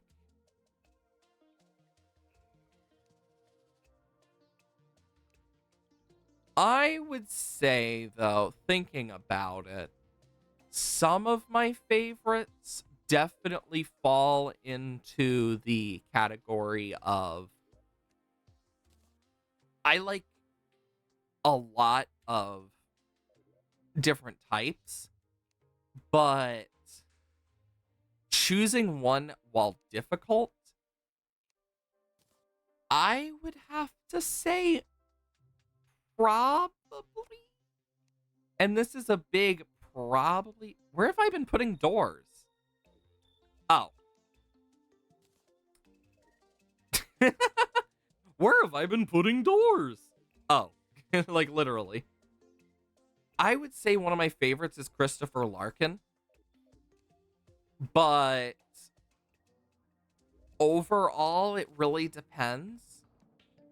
Christopher Larkin, though, is definitely one of my favorites. He's the one who wrote the Hollow Knight soundtrack. I really love his use of violins. Um, a close second, if we're talking about like more famous stuff, I do like Motionless in White a bit. I like AJR quite a bit. I do like Skillet. Oh, but I also like the Andrews sisters. Oh, that is just a difficult choice for me because it's like then you have all the Pokemon music that's just like holy crap. And then don't get me started on remixes that you'll find on YouTube by different people. Like there's some really good ones by like Zam, Glitch City, who have done some amazing remixes of the games. It's like soundtracks, so it's like, oh, but they're good.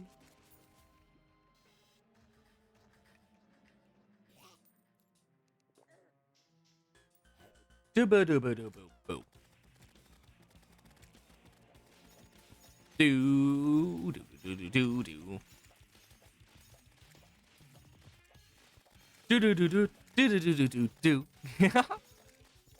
You know, knowing the like, I know what Plantera is actually based off with like Pantera. Oh my god, we got the trophy finally.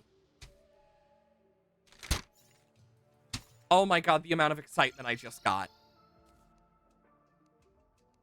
And boom, boom, boom, boom, boom, boom, boom, boom, boom. Oh my god, I have been trying to get this for so damn long. Now we can add to our wonderful list of things the Plantera Trophy. We just need Brain of Cthulhu, Flying Dutchman, and Bessie. And then we have all the trophies. And because this is where I'm going to put all my banners, is I'm going to put them through here. This is the trophy area. I remember making this so long ago now. I need to paint the cultist one, and then we're going to have Moonlord right there. Laoface. I'll definitely have to look that one up, because it rings a bell, but I'd have to look into it to, like, know for sure. Like, there's a lot of artists that ring bells for me, because it's like I've heard of them, or I've listened to music by them, and I just can't remember, like, their songs instantly, and it's one of those for me. So it's definitely one of those I'll look into and be like, I'll probably be like, I have no clue. Or, usually the case, oh, I remember this song, as soon as I look at it, because there's a lot like that. Music is so fun. And, honestly, clearing out this is annoying, but, it's a necessary evil of the jungle. Ooh, a tattered bee wing. How many is that now? Honestly, with the amount of different wing type stuff I've gotten, I wonder what like some of the numbers are, because I know by the end of this series, I'm gonna like look at the death count and we're gonna kind of be like, okay, how many deaths have I suffered here? Because I know it's going to be high. I already know it will be.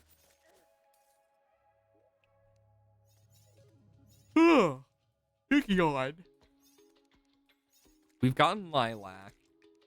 It's annoying that the ones we're missing are just like random hornet types and then the moth. But once we get them, we won't need to worry ever again. Hopefully.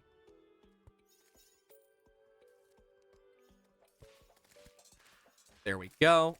I love the sword just chung chung chung from the start, falling behind in Valentine.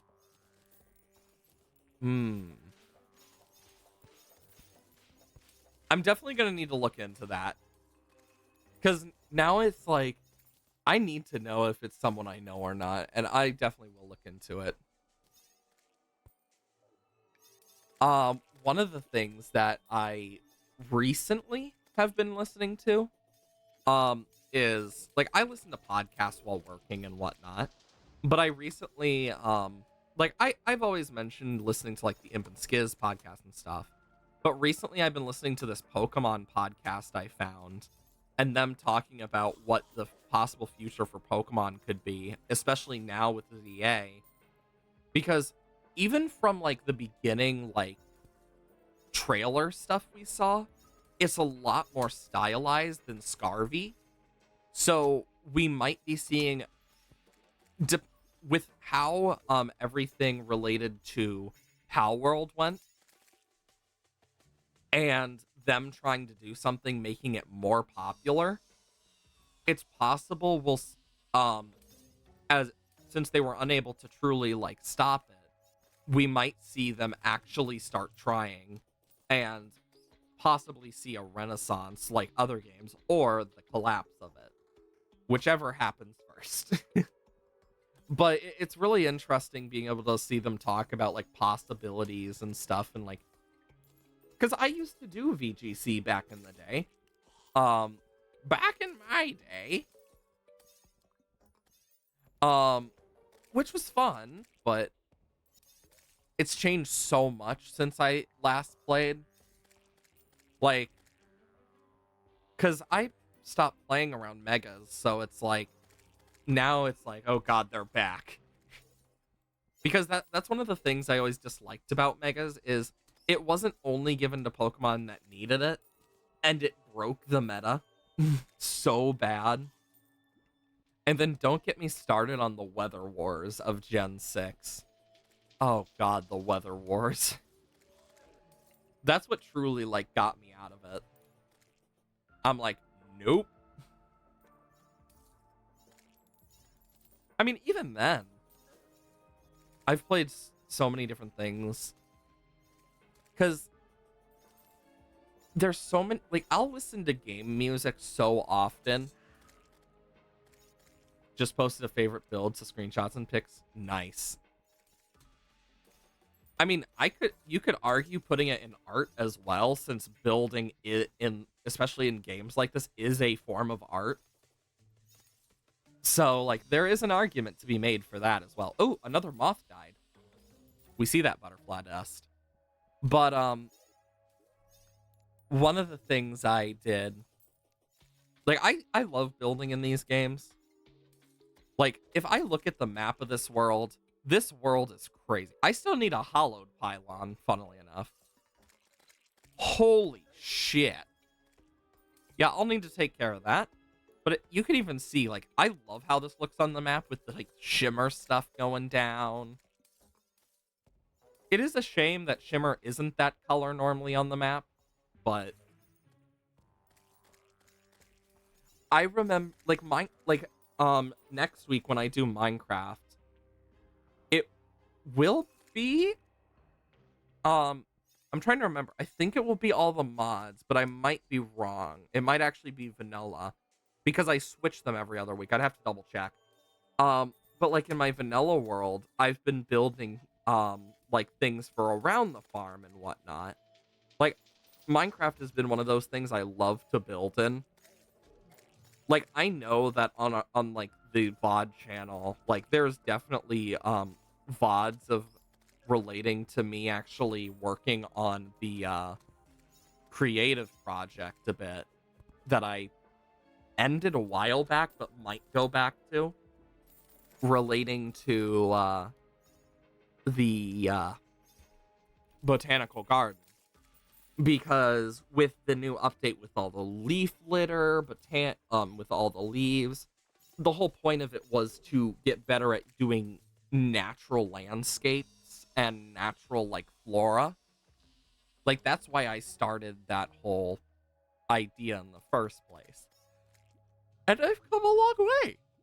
I will say that. I have come a very, very long way since that day.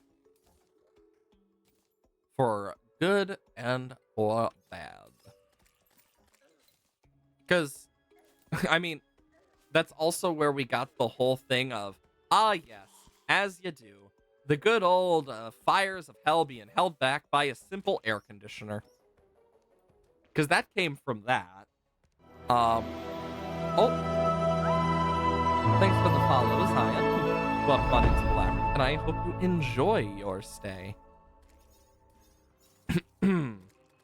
Oh my gosh. But, oh my god, that's another game I didn't even think about. The music's amazing, and is Ori. Jesus Christ. I mean, it's literally my follow sound.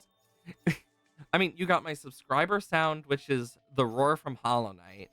And then you got my follow sound, which is from Ori. Oh my gosh.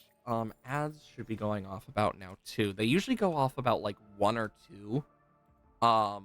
When relating to the actual like time. Like 1 or 2 after. That's usually when it happens. Like I always try to check here and there. Like, and I mention it here and there, but yeah, I try to be vigilant when it comes to games like this, because this is one where it's more like talking with chat focused. Oh my lord. Apparently we killed another moth. We're at 8.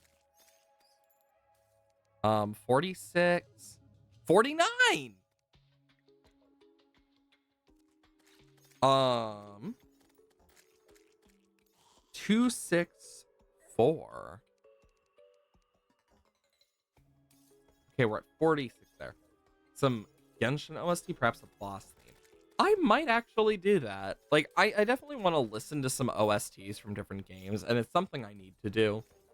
Because that is what sometimes just gets me into games. We're at 49 for the B one. We're so damn close. Oh my lord. I want to make sure the ads are 100% over before going on with the conversation, because I know very well. Because that's one thing I know about the ads. I know how long they can be at most, but also how short they can be. And it depends on the person and a lot of other things.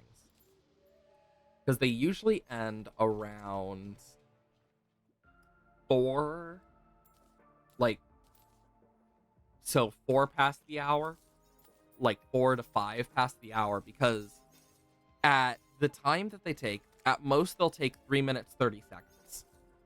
And I know the reason I added them there specifically was so people don't get ads when joining in, because I always found that annoying, but making it every hour is a necessary evil, and I'm like, you know what? This is the least I can do, so it's not like every time they join, it's just ads. Because, yeah.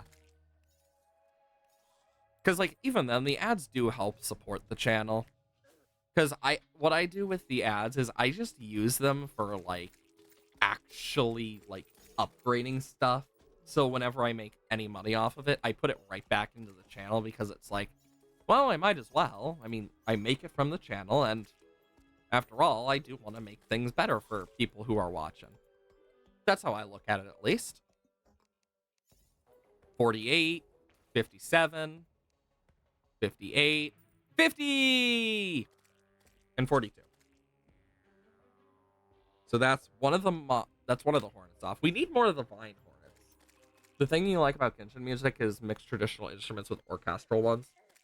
I do like when people do that. Like, we have seen a renaissance a lot more recently where people are using traditional instruments in music. The ad should be over by now, so I can actually talk about this.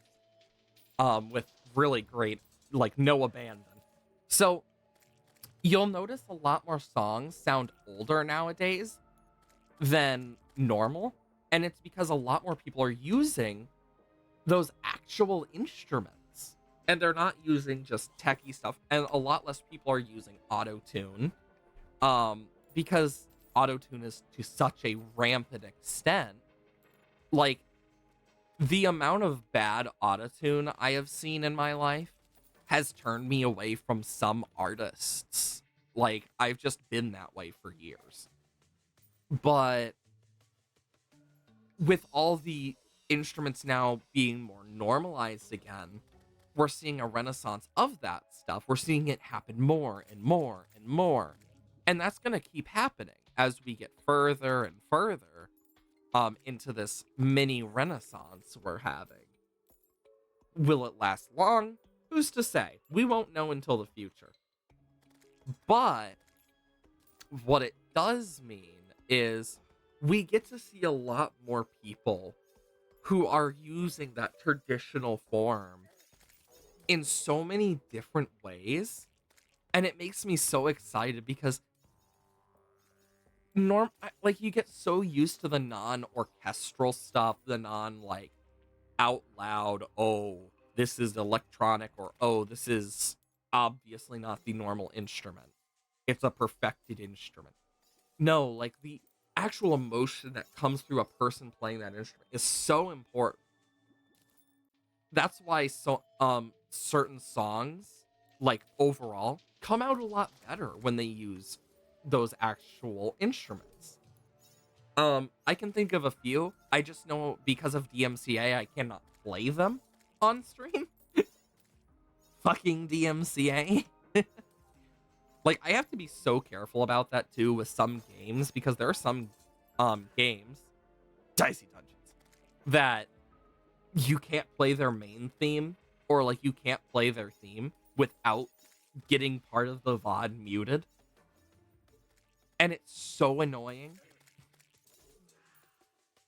Like, I've had it happen before, and it's not like it gives you a copyright strike, but it's still annoying because it mutes part of the VOD. And it negatively affects it in that regard, because, like, well, now they don't get to hear the person talking about that. This one is done. 44, 12 of 25. Like, we are doing great with these. But I definitely will listen to it, because I do like the traditional instruments. That's one of the reason I do like a lot of the stuff in games like Dark Souls, for example. I have yet to play Elden Ring, but I've been meaning to, like, get it one day to play. But also something we've seen in, like, Pokemon is, as they've gotten more access to stuff, they used to do it orchestrally until Gen 5. And that's actually why Gen 5 was in the US, because the actual person who orchestrated that stuff and, like, was part of the orchestra wanted to do it in New York for one. But then there wasn't enough money, and he was like, well, fuck. Basically. But that's also how Pokemon started moving outside of Japan for their regions. So, while it did fail on some levels, it succeeded on others. And if you listen to those orchestral pieces for the originals, oh my god, they're beautiful. And I feel like it is such an underrated use of stuff for those, like, actual traditional instruments. And there are great ways to mix it with the non-traditional ones too. Look at Hollow Knight and, like, Ori. They do forms of that as well. Hell, you got freaking Ori developers who have been reached out to by Microsoft to make another game. And they said, well, it won't be another Ori game. It could be in the same universe if they do it. Then you have Okami 2 in the works. And it makes me so excited because I loved Okami. Like, yeah, there was like Isun didn't was not my favorite. I did not like him that much. But I'm still excited for an Okami too. Especially in what we have now. Because it was a very stylized game artistically as well. And with the current rise, especially in video game music that is using more actual instruments as well, we could see a lot more of that. Because, like, one of the things that Minecraft did is, if you pay attention to some of the early stuff that C418 did, some of it actually used the real instruments too, like the steel drums. I know a guy, I don't know how he's doing, it's been so long since I've seen him, that used to play steel drums just for fun. Like, he could have had a lot bit better of a job than like making steel drums and like making like life-size like creations of people for museums and or who wanted to actually like make a statue for themselves that they could put in a place that looked more realistic, that he would like sew together the clothing for. And like, well, it didn't pay a lot, he still enjoyed it. It's like, I love seeing those types of like artistic careers and how they change, but I also love seeing the real instruments. It's just it makes me so giddy as like a music nerd, just seeing that stuff. And it's like, you got me here like really excited, and then you got the person next to me like, dude, you are way too excited.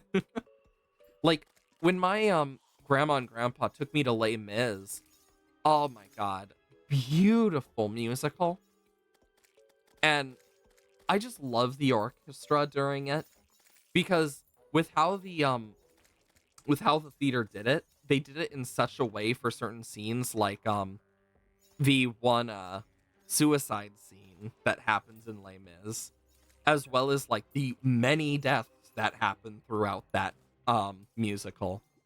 I also remember seeing Phantom of the Opera, and the chandelier falling was so sick because it actually happened in the audience. Like, they purposefully made it so no one sat within the area that it would hit, but it was still cool to see it like become part of the audience nonetheless. But I have been such a big fan of musicals for so long because most of them have that orchestral moments and like full orchestra, and it's like, oh yes. It's why I love so many of those shows. And I'm so glad we're seeing that happen in normal music and video game music again. Because, yeah, I could go on a tirade about my distaste for, like, autotune and, like, for some of the very, like, overly electronic. But there are electronic and overly electronic that I don't mind, like Daft Punk, for example. But there's also ones that use completely different styles, like, take Pentatonics, for example.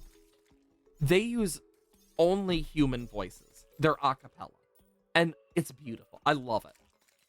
I love a cappella because it's such an interesting musical type. Because it just takes what normally people are like, oh, you need an instrument to do it. But they use their voices.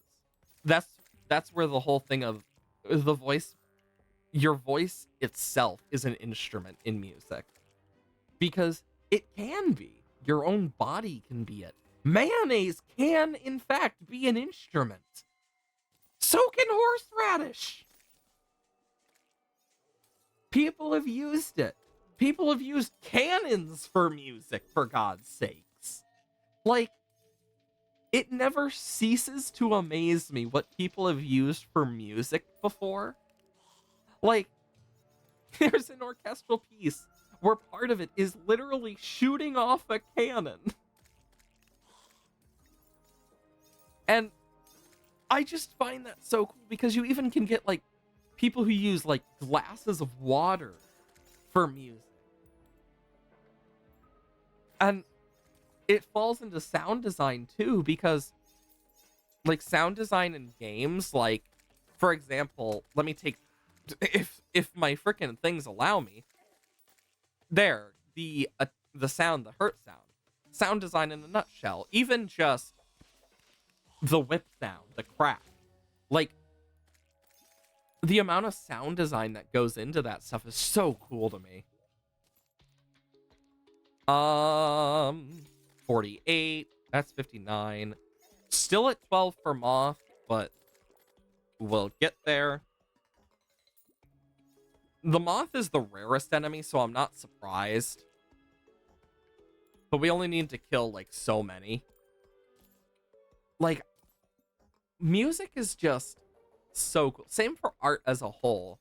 I mean, a lot of artists don't live to see their pieces become, like, famous historically. Tavowski? I believe so. I think that's spelled right. I'll look it up. Ooh.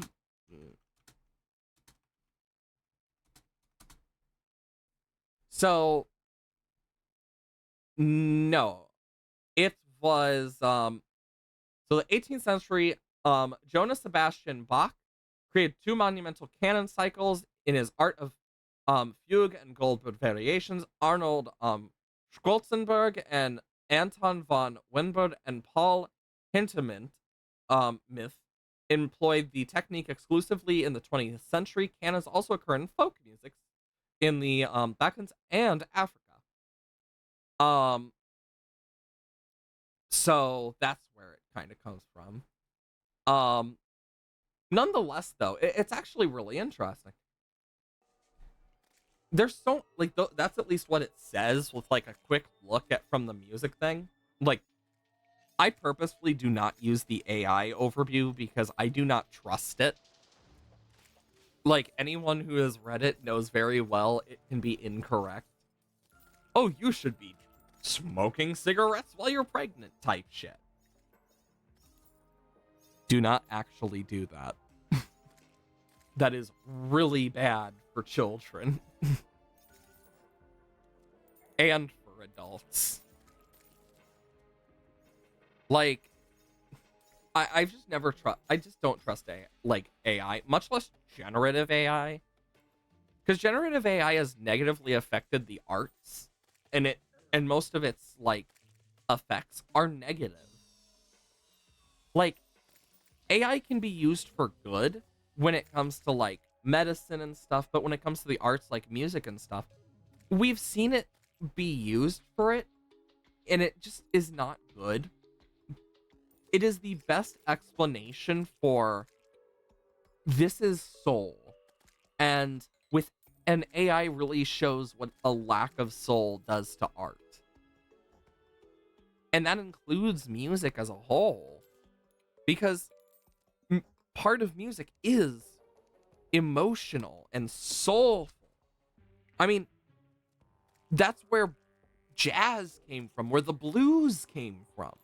Some of the most famous jazz musicians came from good old St. Louis. And it's really cool. Like, I joke when I say, oh, the blues are so sad, and oh my god, they really make you feel blue, but that's the whole point of it. I mean, you have so many beautiful songs from those categories. And with AI, it's like, you don't hear that music in the same way. It's a lot less soulful and stuff. And then you get stuff where it will copy IRL people without their permission, and that's a whole other thing. Like, I like AI, but I hate generative AI. Because that is where it hits the point of no.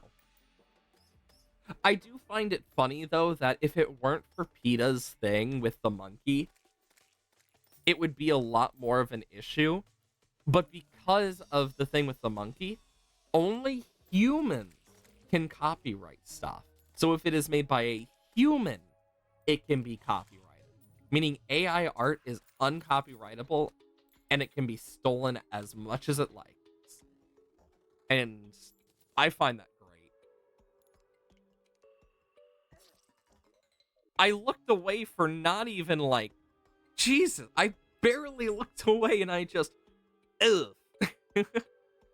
Oh, lordy. I mean, it does give me a chance to at least, like, sell stuff.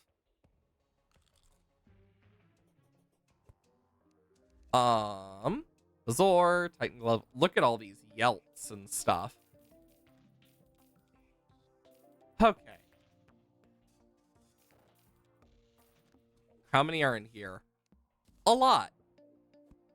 Oh, apparently we killed a Dr. Bones, too. Didn't even notice that one.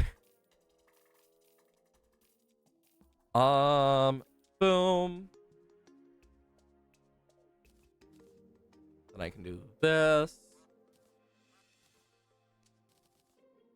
I'm just gonna get rid of those.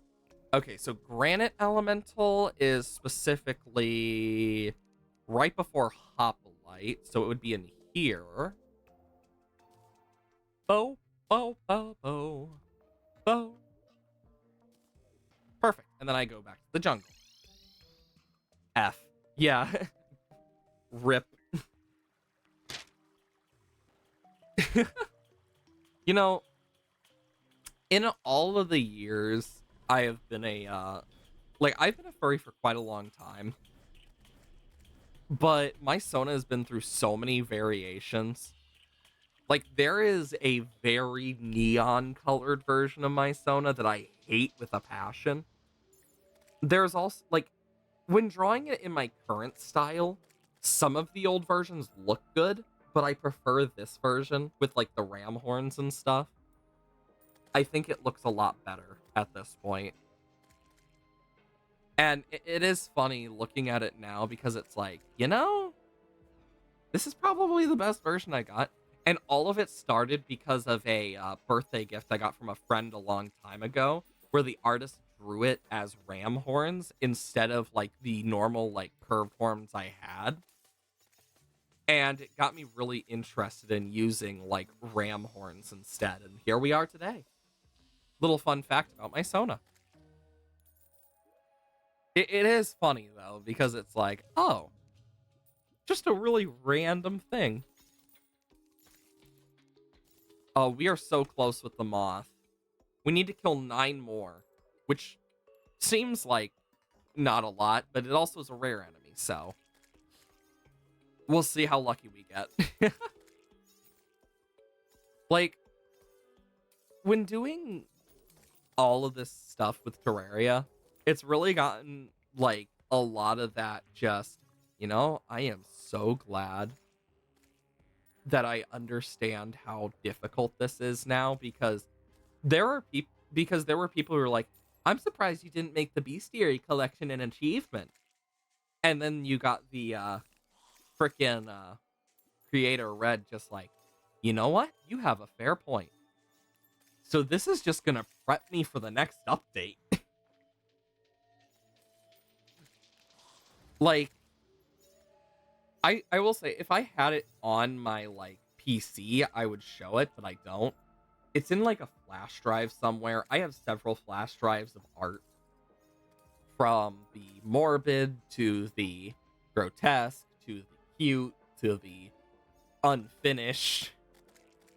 Like, it's a mixture of stuff all over the place. Because I've done art for so damn long. I have so many sketchbooks. And there's this one place I cannot go to with a, like, good conscience without knowing. Like, if I go to this art store, I will not be returning empty-handed, no matter how much, like, strength I have. I know very well, and that's why I do not go there usually. But because I have a membership there and I can get discounts, boy, is it tempting. Because I know very well if I went there, I'd be coming back with so much stuff, from sketchbooks to pens to pencils. Like, in all honesty, my friend has been trying to get me into car stuff, and I'm just like, I don't need another expensive hobby. I already have D&D, I already have streaming, and I already have freaking art. Because I know with streaming, like, some of the stuff, because I'm one of those people who wants it to be better and get better. So it means that I'm willing to spend more money on stuff to make things better and get higher quality stuff that will last. And of course, that is both a good and bad thing. And even then, I have 3 dogs to take care of, and that's a whole other thing. I will say, as much as I love them, Baker is a little psychopath. In my friends' words, they have called him a little psychopath because I explained something he does. And honestly, I can't look at it the same way now because, so, every time we clean up stuffing that he pulls out of his toys, he always puts it back. So we tried something. We didn't clean it up. He has yet to rip up a toy again. And I think the best way to explain it is he needs to have a gruesome crime scene to stop ripping up toys. Like, it's like he needs to have his own little gruesome crime scene from ripping up toys to feel happy with himself enough to not rip up toys. Because he will, like, rip open, like, these toys and, like, pull all the stuffing out for no good reason. But now, it's only when there isn't any on the ground.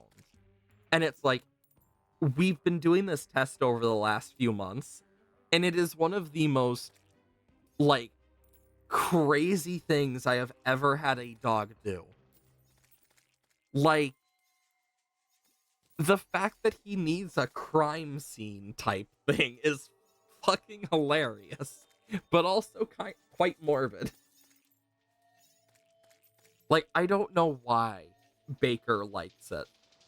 Like, this is a tiny dog. This was my Grammy's dog, a little golden doodle. Smallest little guy. I know there's pictures of him on the Discord. Like, I have pictures of all my dogs on the Discord in the pets channel. I've showed them off. But he is one of the most grumpy little shits sometimes. And then other times, he's a psychotic little shit. Like, I never thought that a dog would do something like this, but here we are. Then you got Dewey, who's the complete opposite, where he just really wants to, like, he just wants attention constantly. He's a great example of the big dog that just really wants attention and love to extents that's like, okay, drama queen, you can't get all the attention to yourself. And then there's Athena, who I have made into a makeshift therapy dog unintentionally.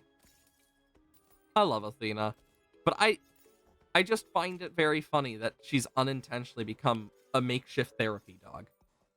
She can tell when someone is overstressed, like very emotional and like not doing well. And her first thought is to put her nose under your hand and just like keep nudging it until you pet her. And I just find that so cute.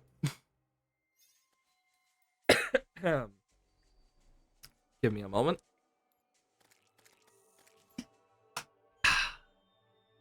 Make sure you hydrate today, by the way. But yeah, it's like, my dogs are so weird.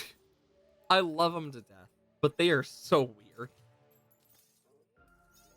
Like, this is like the only example I have ever had of a dog that does this type of thing. And I think that is the funniest part of it. It's like, of all of the things these dogs could do, they chose the most random shit. Because, like, Dewey is a bit of a scaredy cat, too. So, when he was a baby, my mom accidentally dropped a pillow near him. So now if you accidentally drop a pillow near him, he gets jumpy, and it's like, how did we unintentionally traumatize him with a pillow now? Like, he also hates being brushed if it is not in a bathtub. Like, what the fuck was that? I just heard a cymbal in the background. I think one of the roommates is doing something. If I end up having to mute for a period of time, just know it's because we have people checking out the house today trying to figure out one of the things that. So we've been having some house issues recently. We don't know what it is, so we have people like going through and checking. And if that happens, I'll just type in the in-game chat. Um and it won't be long if it does happen. I just thought that's worth mentioning. But oh my gosh. When you have someone in your house that is a drummer, if like I have tuned it out so much that I will be like on call with friends in like VR chat, for example, just hanging out with my freaking VR Sona that I've been using, and it's just wait, what? You're hearing background noise? Oh, sorry, I didn't notice. It's usually someone drumming. So it happens quite a bit, like unintentionally happens. It's unintentionally happened so much that it's like, oops. So I have a so like for OBS, I've specifically set up a custom muffler, and you've probably noticed it by now, where like if I'm very loud, it caps off if at a certain loudness scale. But if I'm also really quiet, it will actually amplify it. Like I actually have it very specific so that it keeps it at like a reasonably level volume. So like if I get too quiet or too loud, it kind of either lowers or strengthens the volume. It took a bit to set up, but it was definitely worth doing when I did it, because I've gotten a lot better at it. It's also very good if you know how to do that for like um normal stuff. It's a lot easier to do on OBS though. I hope something kills No-Eyed Willy. No swords, don't kill the enemies for him. Protect me, not him. He's No-Eyed Willy for a reason. He should stay that way.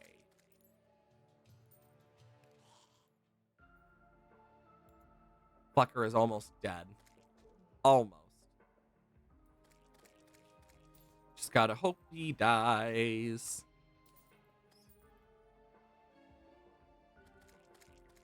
And...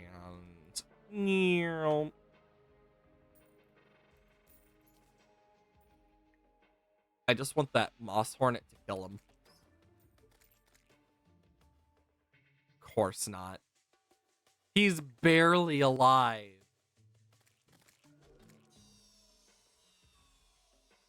Come on. It's not hard to kill him. He's a skeleton.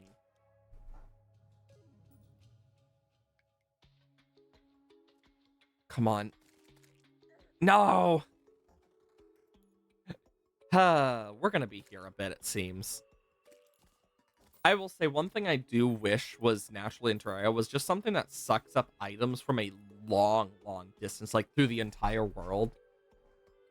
Ever since I found that in a quality of life mod, it is like so damn useful for me because I always seem to miss something.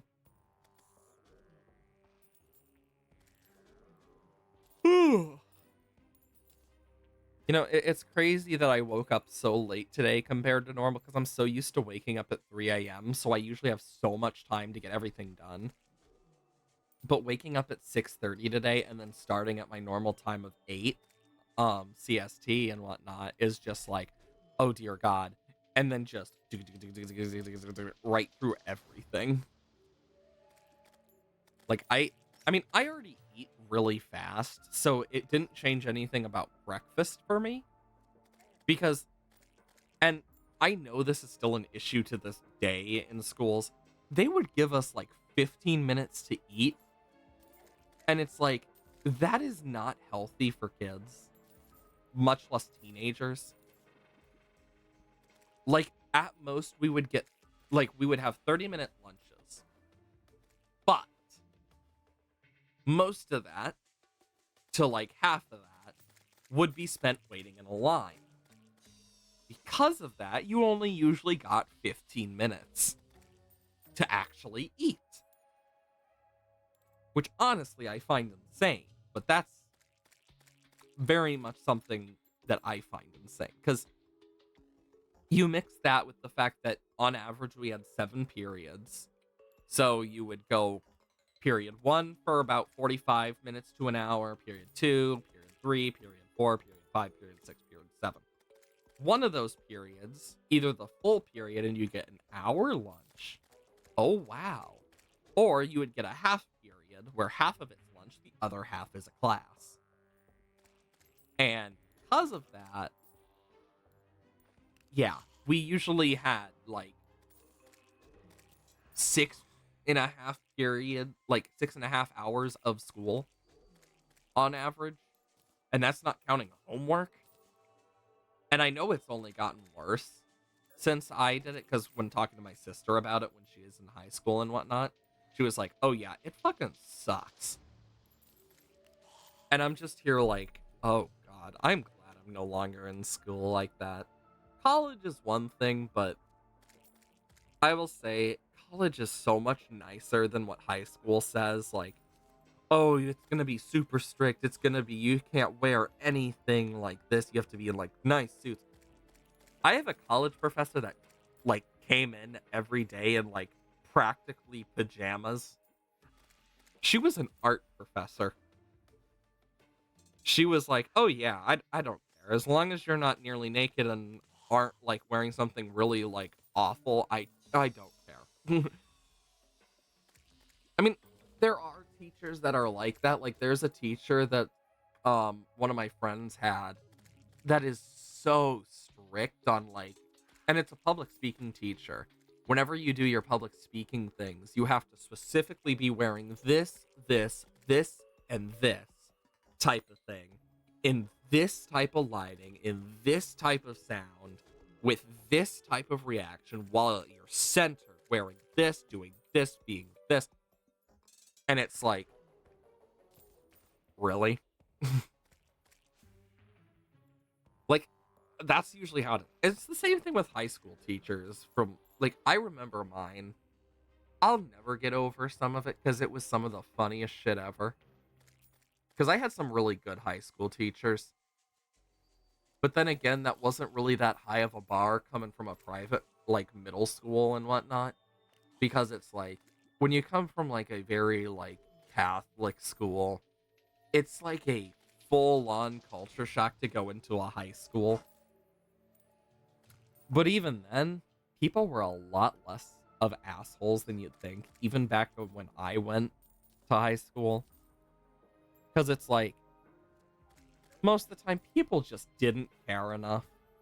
They were just like, oh, cool, you're different, whatever. Like, that was very normal. I always found it funny when you get those movies where the bullies are, like, really stereotypical, and it's like, I had more of those in a private school than I did in actual public school. And they were worse in a private school than what movies portrayed them as. And I just find that so funny. It's like, they dumb down the private school bullying that you normally see, but it was nowhere near what you would expect from a high school. In, like, public high school for me, and it's just, yes. Insert thing is actually a lot nicer. But it has created some funny-ass tropes, in my opinion. Like, but there are, like, there's some truth to it to an extent, but of course it's Hollywood. Things always get completely, like, lost in translation with Hollywood. I.e. sociopathy and psychopathy. I've always hated how Hollywood portrays them. Because it always portrays them so negatively, it seems. When in reality, there's so many that you'd never even know you've known. Like, and it's crazy because it's like, when one of them chooses to be nice to you, they're doing that purposefully. Like, they don't have the emotional, like, or morality type thing that would normally, like, hold them back. Like, the emotional morality. So, you get that, and it's like, when they're actually nice to you, they're actively choosing that, which shows a lot more respect from them overall. And I feel like that's a lot that people don't think about too. Like, that type of stuff with psychology is so cool to me. Of course, psychology has a really dark history. And then we also have, like, possible, like, psychology and even brain surgery from ancient Rome. And even then, ancient Rome was not that long ago when you think about it. Like, when it ended. Like, you could have, like, so many different things all in one, like, group from around the world that you wouldn't expect. Because history is one of those things that you think it's so separated, but then you realize, like, for example, World War II, like, ended not even 100 years ago yet. Like, it's kind of crazy because you have, like, the Great Depression for, like, throughout the world that happened that eventually led to World War II and whatnot. And it's like, a lot of that stuff was not even 100 years ago for, like, the end of World War II, and that's just crazy to me. But it is cool. Of course, as time goes on, it gets closer and closer to that 100-year point. Because I know, just in general, it's like, it's it's cool to learn about. Like, I am a very big history nerd in my own regard, but there is one thing that I do find really interesting in history, and that is learning about, like, some of the stuff about, like, different people in history. Like, a lot of people don't know a lot about, like, um stuff, because I've always been fascinated in, like, what led to World War II and whatnot, and, like, I find that stuff really cool. But a lot of people don't realize that the reason Hitler had, like, the mustache he did is that was actually a very common mustache because of the gas masks and whatnot. And then you also have, like, theories as to what led him to, like, his own things. Like, he came from a Jewish family and whatnot, from things because from what I remember from stuff, like, there were pretty awful people in his life that led to that hatred that slowly built up, and then mix that with the trauma of post-war, with World War One and everything else, as well as being a bad person, and you get one of the worst dictators seen to date. Like, it's really interesting because it shows how much even, like, those small bits of interaction can change someone. Because that's also back before PTSD was PTSD. It was just shell shocked. And it was just post-war, like, reactions.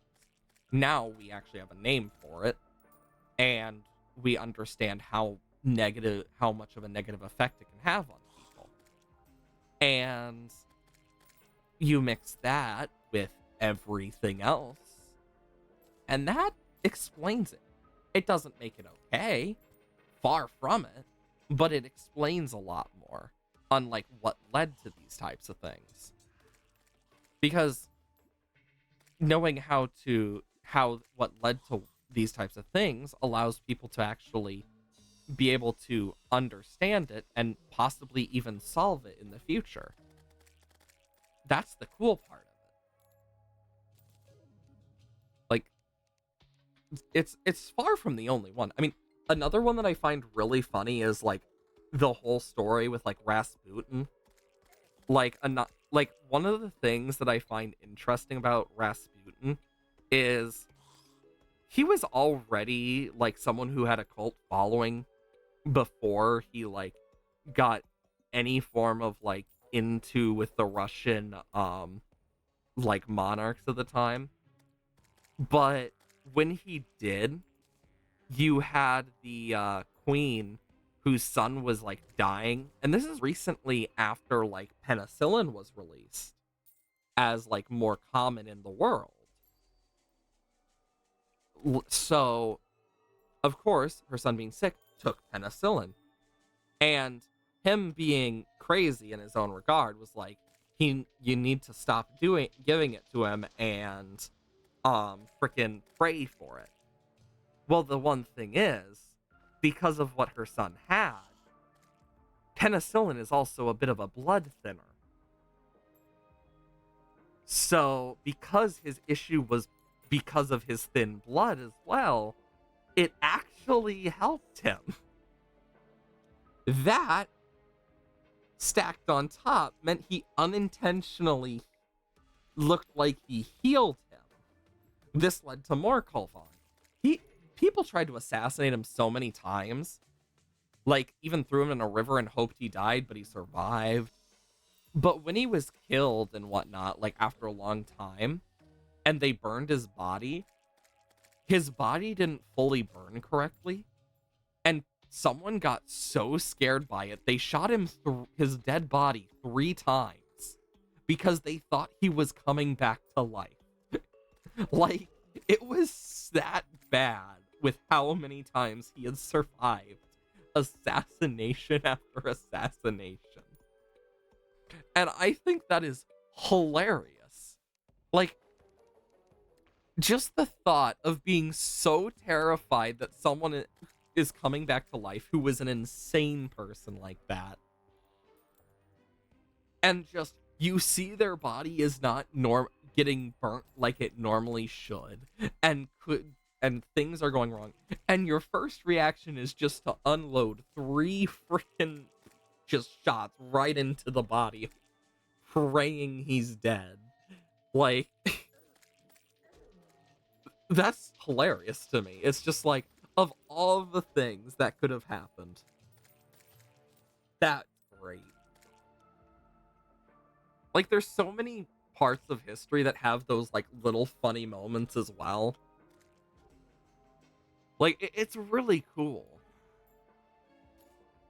I just find it very interesting.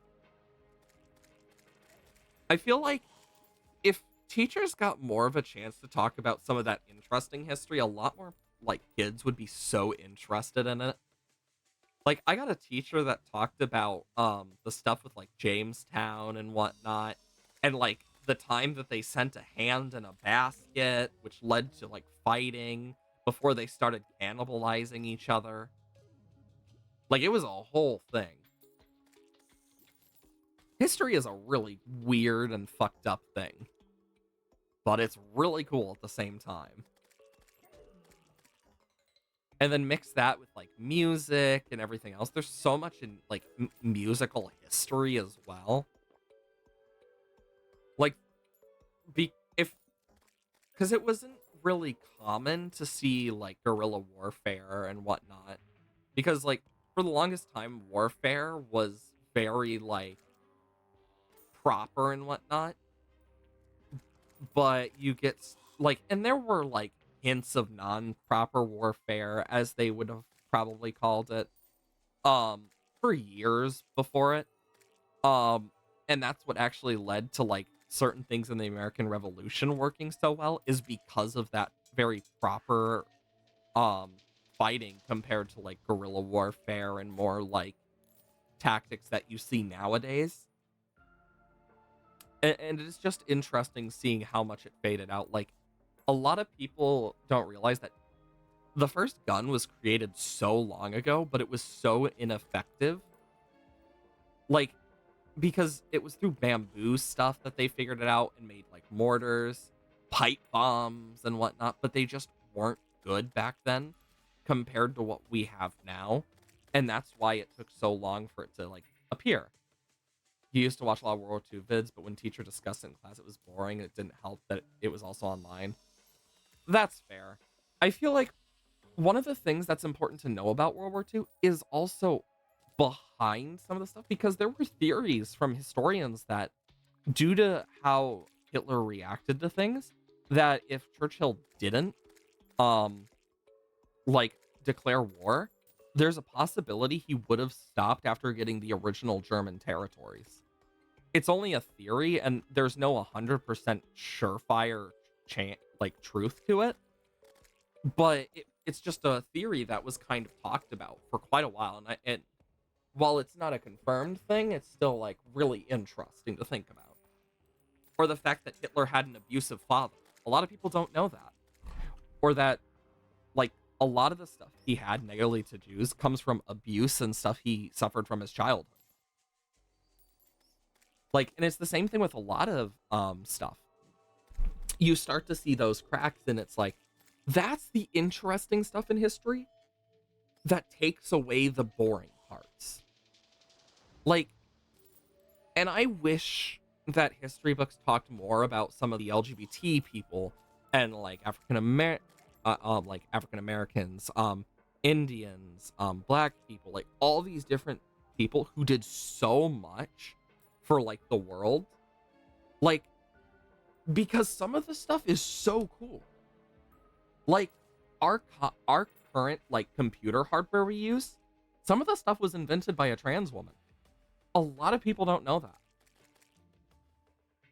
Like, the amount of stuff that is so interesting when you learn about it, but isn't learned about because of like one reason or another, is actually kind of cool. And I'd love to see that stuff taught about more because it's interesting. And I find it really cool. Like, you get all sorts of stuff, like Orville Redenbacher, the modernizer of the popcorn. Like, that was a joke that went through the whole thing when I was younger. Orville Redenbacher, modernizer of the popcorn. Basically, he's the one who started doing all the popcorn stuff that we now have. Like, he was one of the main ones.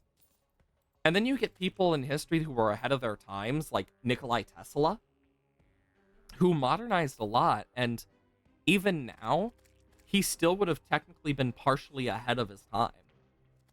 Like, if he was born nowadays, he would be a genius in, like, what we have now. And there's a lot of people like that, too, in history that aren't talked about. And I just find that interesting because that's the stuff that I feel like a lot more, like, kids would be interested in and make the history classes less boring. We got the Moth Banner! But for me, it's like, I'm glad I had a teacher that talked about a lot more of the interesting stuff that happened, because it allowed a lot of us in the class to see the cool parts of history in a different light. It's actually what got me to start doing like the historical society that of the town that I live near. It's like I started doing stuff with the historical society because of that. And it's so cool because I get to learn all sorts of stuff, like, oh yeah, there's places in the US that if you go to, one of the places I visited, there is a library on top of where there were gallows. You can find all sorts of stuff from like the Underground Railroad. There's another place that's like severely haunted, to an extent where like people are like severely affected. There's a place where all sorts of people get affected by different things due to it. A lot of like Illinois, for example, has this thing in their state constitution, for example, due to several things, due to mine subsidence. And Illinois is not the only state that has that. Missouri also has quite a lot of stuff too related to their wildlife. And like and then you have places like Iowa, which, as much as they want to say that they are big on their corn, they are not the highest exporter in corn. Just a sad truth that they aren't willing to admit to themselves. But it's so damn cool. Because it's like, it's one of the many things that just fits so well with everything. Moss Hornet, Anteater, and Moth. The jungle is done. So, and we also have Granite Elemental marked off. We have, so what we need is Rune Wizard, Digger, Rock Golem Bride, Dungeon Slime, 2 skeleton types. We need a bunch of stuff from the dungeon, but we also need stuff from the Halloween event.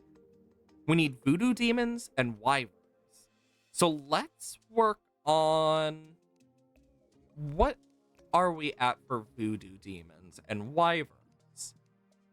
We need to kill 50 wyverns. Voodoo demons, we are 10 short.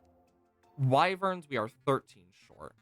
Voodoo demons are probably gonna be the harder of the two to do. So let's do that first.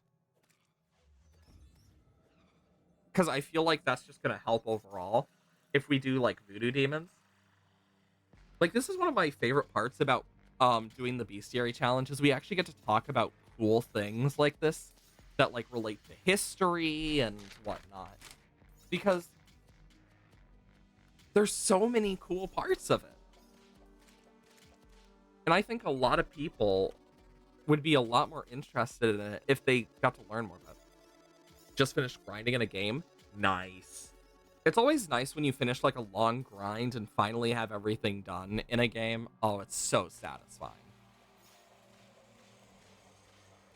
Oh my gosh. I've done it so many times with some games that it's like, oh, I love it. But I know for me, like, one of the things I've really enjoyed, like with history, is there is actually an entire like segment of history that we just don't know, or like is so like fragmented that it's like not worth learning usually. But like, I mean, ancient Egypt as we see it had its own ancient Egypt, which is so cool. Like, of all the things, the fact that ancient Egypt had an ancient Egypt is sick as hell. Because it means that what we know as ancient is modern compared to real ancient. And I think that is such a cool, like, even if it's not a big, like, detail, it's still cool as hell. Ancient Egypt to the ancient Egypt squared. You know, it's funny because I always thought, like, for the longest time, I was always like, God, I suck at this reading stuff. Dyslexia. Just, oh, that makes sense. Like, I've had it undiagnosed for so long, but I know my dad has it, and I have the exact same issues as him. And it's something I need to talk to my, like, therapist about. I just keep forgetting to. Well, we just got absolutely screwed over by one of them. It was an insta-kill trident. Like, Jesus Christ.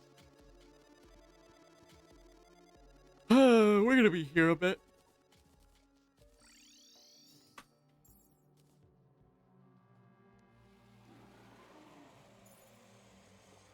There we go.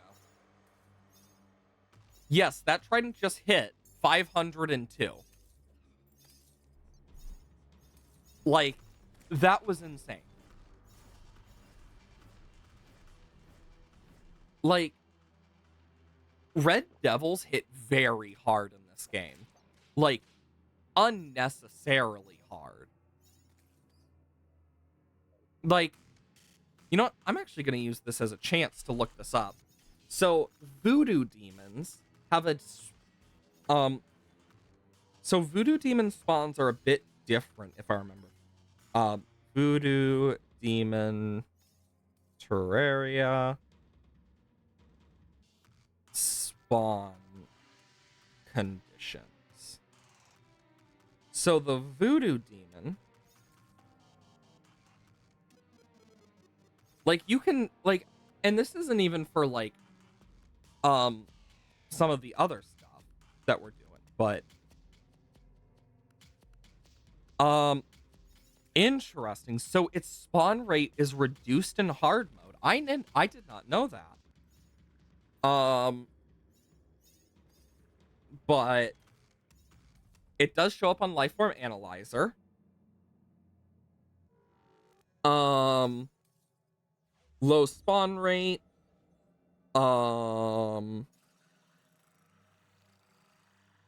So it is immune to lava, considered as a normal demon.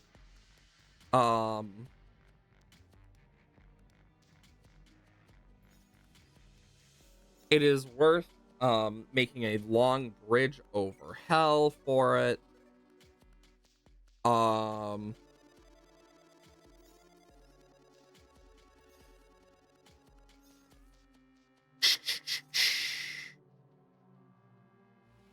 Interesting. So red devils and tortured souls can override their spawns in post mech hard mode, unless it is for the worthy.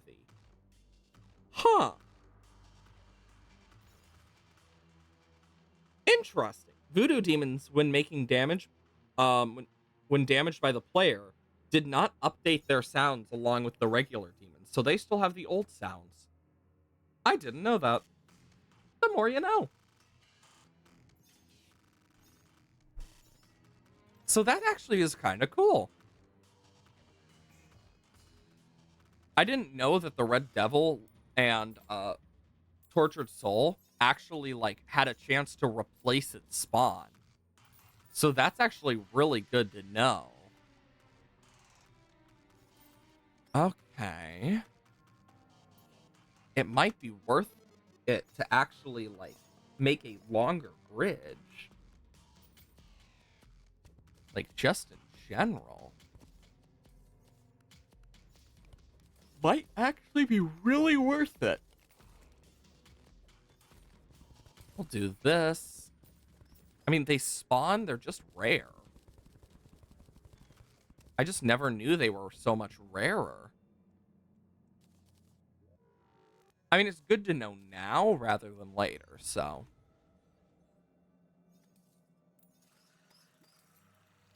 Okay, what? I never knew you couldn't replace Hellstone like that. More you know.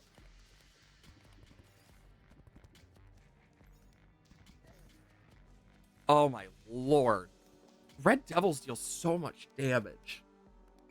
Ad should be going off by now. Holy crap.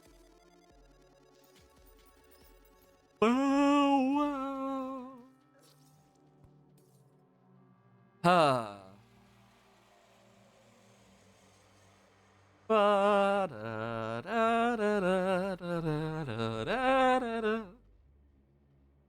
Dying to another one. Walked right into it. I really did. I looked away to read chat and I died. So basically, I look away to read chat and like half the time I end up dying because of it. Doesn't mean I'm gonna blame chat for it. It's still my stupid moment, but yeah, that's usually what happens. But you're gonna start a short comic based on the lyrics of a song from the Philippines. Interesting.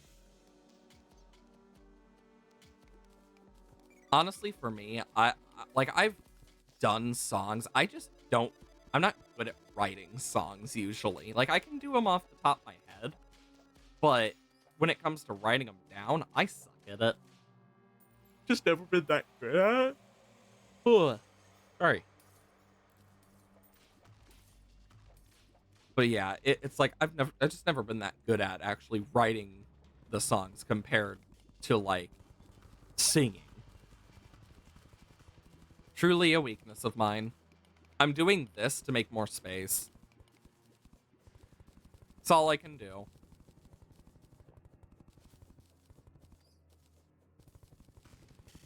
The lava wave.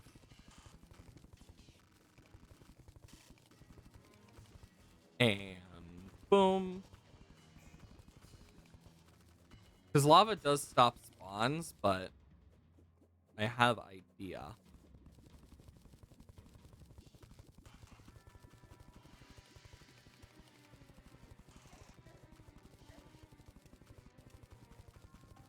There we go. I'm basically mining this out so I have like a bunch of space to do this. There's another red devil. These guys really love to be little shits. Like, they woke up one day and chose violence. I tried to break it before it hit me, but I failed. Ah, yes. Good old automod, being automod. Song you're using is Angel El Bimbo, or, Last El Bimbo. Interesting. It's like, I have it so automod is supposed to take care of slurs, but it also will do things in other languages sometimes, even if it's not a slur. And it's just like, really, automod? We're doing this now? It is truly just how it be.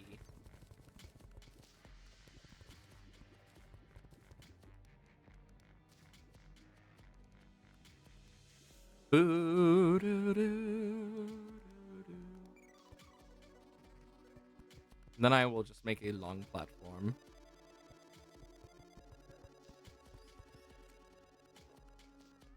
I was hoping I would dodge that second fireball, but I didn't. Big rip. This should help, though. Because it's, like, giving me more space. I'm just hoping that we actually can make a big enough difference with this. Oh. Ooh, a demon scythe. Don't see those too often. I'm sure we haven't even killed a single one, yeah. This is the part about voodoo demons that suck, is it takes so long to kill. Like, I know I try to do all these on stream, because it's like, that's part of the challenge. But there are a few I just thought about doing off stream, because it's like, I'll probably just AFK for the most part. Because it's like, well, shit. But because of Fire Imp, it's harder to AFK for it. Because I kind of came in here with, like, very little knowledge on stuff, like, overall. Like, I didn't know about the frickin' Devourer and the Corruption until too late. So I started with Crimson instead. And, like, just how it is. Honestly, I'm debating going back to the jungle real quick to grab something.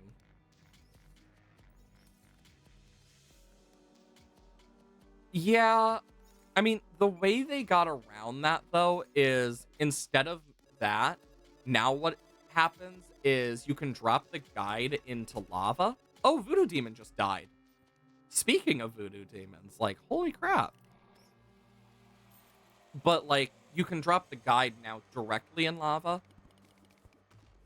But I definitely think it shouldn't be made rarer and replaced. That might be something they do, but I don't know for sure. But, yeah.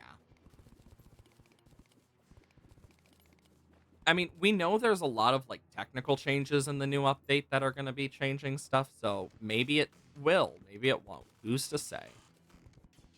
I know I am excited for the lightsaber phase blade stuff we're going to be getting. Because I am really excited about that.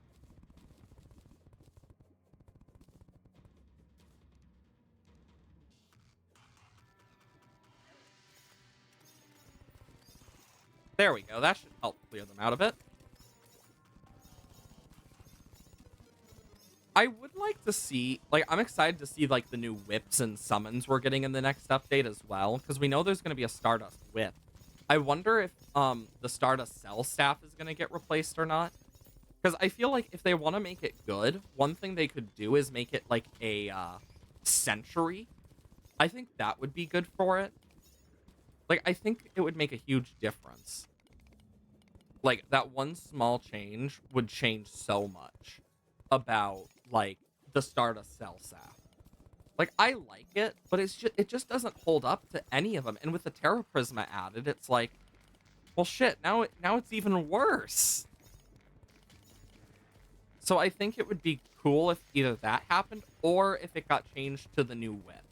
And, like, the whip can summon, like, Stardust cells or something. I think that would make a huge change overall for the better. Like, adding, like, a subset of, like, whips that summon things compared to buffing you would be so cool. Because then it would add a subset into summoner whips as well as, like, their summons with centuries and, well, normal summons. Then we'd also have frickin' normal stuff we've already seen. I could put that there. We've only killed one.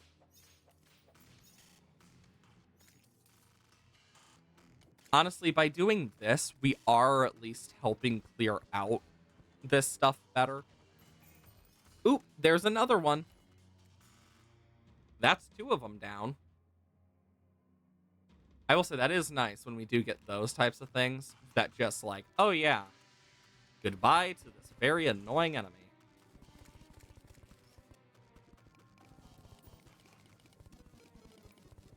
And boom. You know, there is a show I've been meaning to watch that I've been told is good, I just haven't watched, and that's Invincible. Like, it's one of those shows I've been meaning to watch that I just haven't.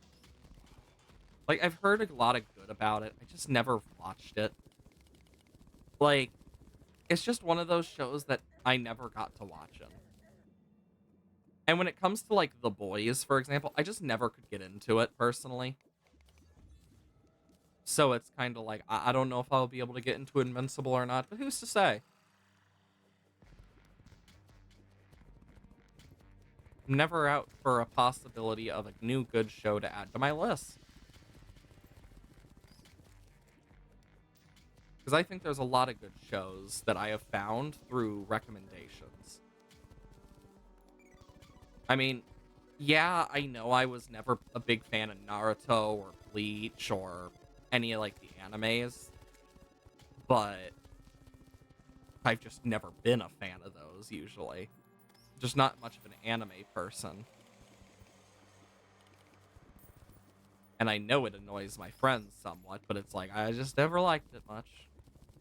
I think the only anime I was able to actually sit through to the end was Fairy Tail. Because I read the entire manga. The other one would be One Piece, but even then, never again. Like, there is just so much filler in One Piece's, like, actual show compared to the manga, because the manga was behind the show in a lot of cases. Which is just kind of like, well,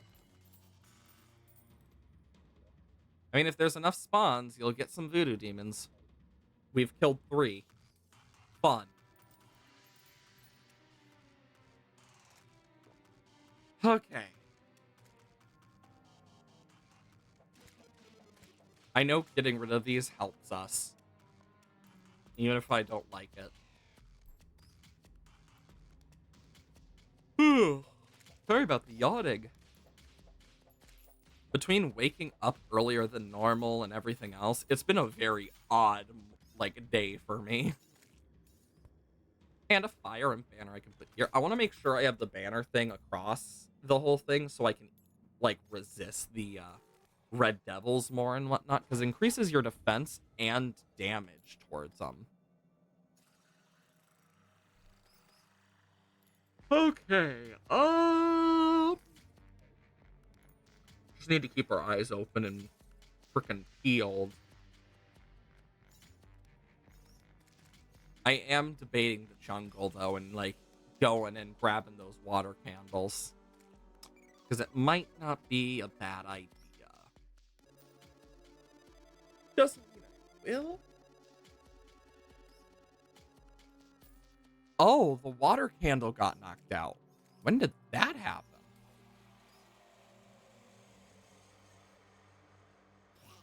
I do have an extra water candle, so there's nothing stopping me from just. Actually, there is one thing. I don't want lava to fall on it, so it doesn't break. So now I should have water candle going on. So the stuff disappears for like a split second. So what I'll do is boom, boom, boom.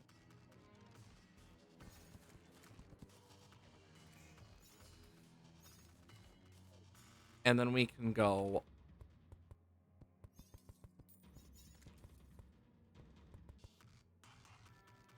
boom.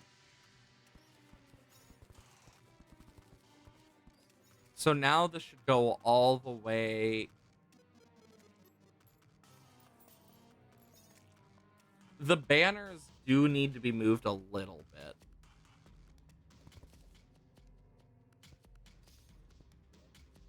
But that's okay.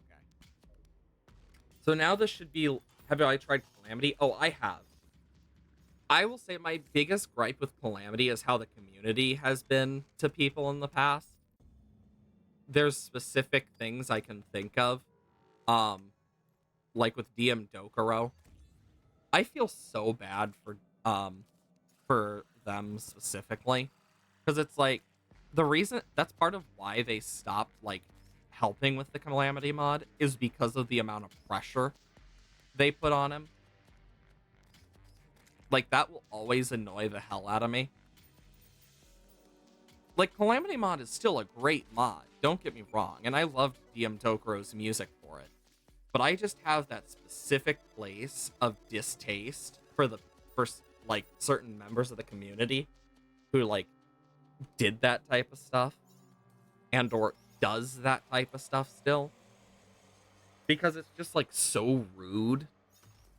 And I've always been someone who's like I was raised like to be polite already and like keep people's thoughts in mind and like how it might make someone feel. But oh, it always like pissed me off so much. Like I remember the original Slime God and whatnot. And I know it's changed. So like I haven't really paid attention to many of the changes. Recently I've just been too much like doing other stuff to really do so. But I definitely want to like try it again eventually. Because like I've already done modded Minecraft on this. And I wouldn't mind like doing some modded Terraria in the future. Because I do enjoy Terraria. It is one of my favorite games. Like Stardew, Minecraft, and Terraria are up there as some of my favorite games. For many reasons. And playing, like, I've played modded of all three before. But Terraria is the only one I have not played modded on stream of. So I definitely want to add that as a thing in the future. Like, I have a list of, like, games and things I want to try. And, like, just in general of, like, this is most likely, least likely, this is what I will do, this is what's next, etc., etc. I have to keep everything sorted in a list for myself because it just helps. But even then, it's like I've put so much like time into these games at this point. Like sometimes it makes me wonder like how much time I have put into like games as a whole, like board games, puzzles, video games. Like I wish we could see the stats for our life of that because I feel like mine would be very like weird. Think you're going to eat now? That's fair. Yeah, you should definitely sleep if it's the next day. That's very important. Sleeping is very much important. Plus, even then, I always make sure to, even then, if you don't want to miss certain things, the VOD will still be up afterwards, and I put it on the VOD channel either way anyway. So, so if you ever miss something, that stuff goes up on the VOD channel eventually. I know we're like backed up till May or something. uh, Actually, I think we might be in June. I'll have to double check. Like, we've been pretty backed up with like VODs because they come out the days I don't stream. Good luck with farming. Thanks. Hope you sleep well. I am gonna be chilling, hoping we get these last voodoo demons. We need 6 more, baby. You know, when the battle potion runs out, I think I'm gonna just go to the jungle quickly. Don't need that. Don't need that. Don't need that. Don't need these. I love when it rains for the most part. Like, rain is so nice. It's why I like it so much. Rain just is relaxing. It's so nice to fall asleep to just the sound of raindrops on like a tin roof. God, I just the thought of it is like so satisfying and nice for me. I could spend so many hours with it. 42 more battle potions. You know, we should also try and get some solar tablets as well while we're in the jungle. Mainly for the sake of the frickin' what's it called? Spot increase? Jesus, my brain. Ugh. Sorry about the yawning. Doom.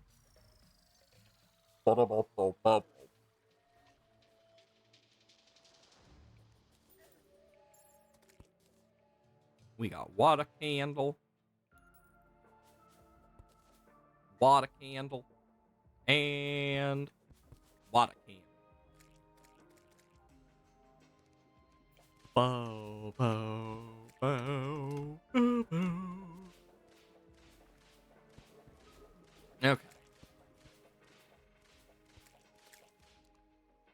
Wump. And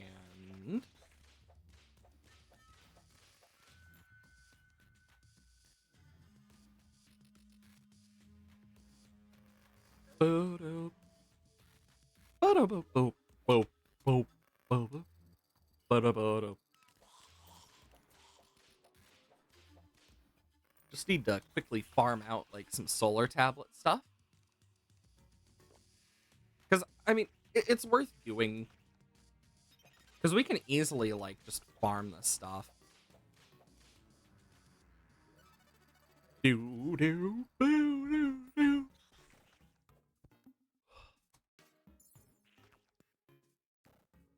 Do do do do do do do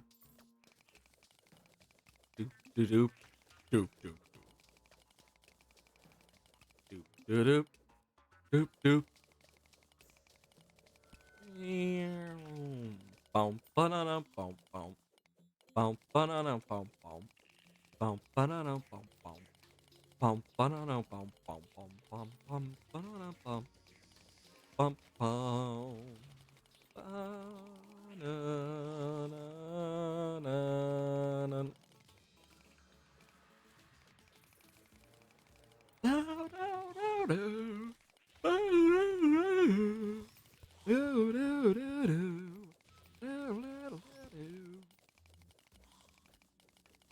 Ah, yes. Then I can just quickly find this away.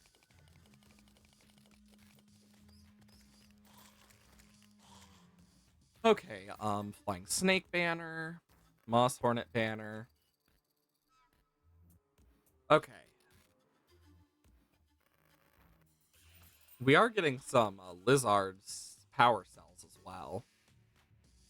So at least that helps.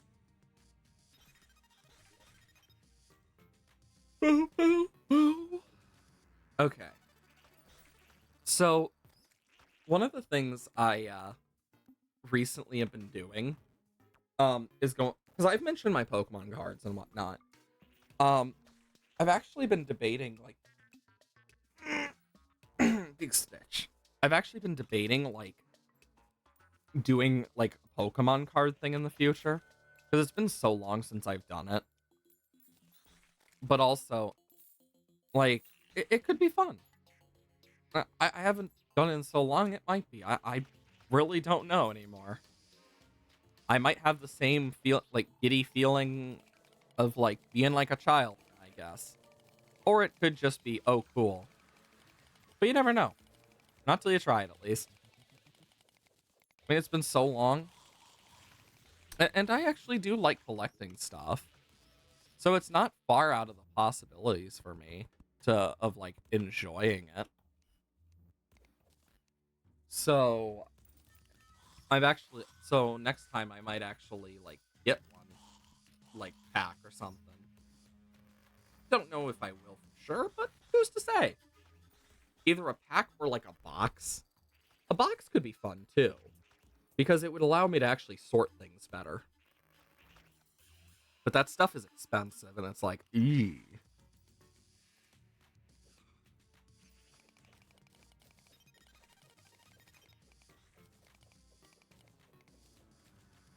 And it's like, I have one friend who's like, I know you don't like getting stuff, but I'm getting you something, so you better frickin' tell me what you want. And I'm just like, yes. Oh, don't you dare start this with me. Like, that was a whole conversation we had last night. And I'm just like, I feel bad that someone would spend money on me. I've always been that way. Like, for my mom and dad, I know no matter what, they're gonna get me a card. I know how my grandma is. No matter what I say, she's gonna give me money. She always does, no matter how much I tell her to not. And it just always annoys. And I know no matter what, I'll never be able to escape all that. It's like, it doesn't matter if it's like 20 bucks or something. I always feel so bad. Like, for my 21st birthday, like, my grandma gave me money to get a massage, and I'm like, okay, I'm okay with that to an extent. I'm still annoyed, but it's like, at least she understood the assignment of, please, just, if you're gonna give me something, please make it something I know I'm gonna do or use. And I had talked about getting a massage for a long time at that point. That's when I turned like 21. But that was so long ago now. And it's like, now when it's like, after I became an adult, like a long time back in my day type style, I just I just stopped caring as much what I got because I know no matter what I do, it's just never gonna stop. So you got me here, like, I swear to God, if they got me something again, just please be something like not over the top. It's like, I love my parents. I love my family. I do. But sometimes I wish they would tone it down. Like when my Grammy was still alive, one thing she would do is she found a way around it for me by what she'd do is she would actually take me to lunch. Or she would get me like or she would find a day to get together and get lunch. And I'm a little less bothered by that because it's like, okay, fine. I know I can't pay for it because you're not gonna let me. But also because I've tried. Oh boy, have I tried with my grandparents before. My grandma is the same way as my Grammy was in that regard. And honestly, that was probably the best way to go because not only did I get to choose what I wanted, it was also like a free food. Cool. I feel like that's like the way to end most people's hearts is free food. Just like free food. Oh, you betcha. Like, I feel like that's a very common, like, oh, you're giving me free food, you say. I'm gonna leave this water candle here in case we need it again in the future. Since, you know, solar tablets and whatnot. So we'll just have to see. But I have spent, like, I spent so much time when I was younger trying to just stop that from happening that at this point, I just don't care enough anymore. Because I know after all these years, the fact they haven't stopped says enough. Like, because my family's always done the birthday person chooses dinner and whatnot, and that's one thing. But especially now, it's just like, I've gotten so damn used to it, I couldn't care less. Because there's nothing I can do about it, and if there was, I would have done something already.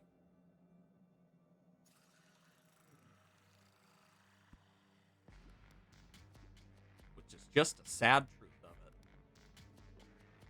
Okay, let's hope that we can actually get, a voodoo demon.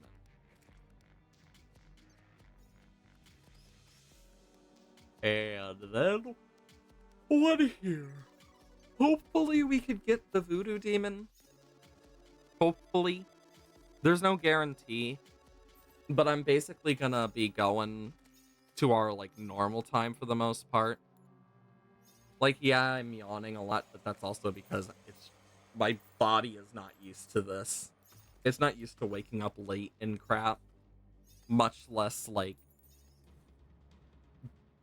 just in general, it's like, what the fuck is going on? Things are wrong. Because I know I've been worrying about getting sick because I've been having some symptoms. And it's like, I definitely need to get those looked at eventually. But I also just don't want to be sick. Ooh, another voodoo demon. Getting sick always sucks for me because I'm the type of person that I don't get sick a lot, but when I do get sick, I get sick badly.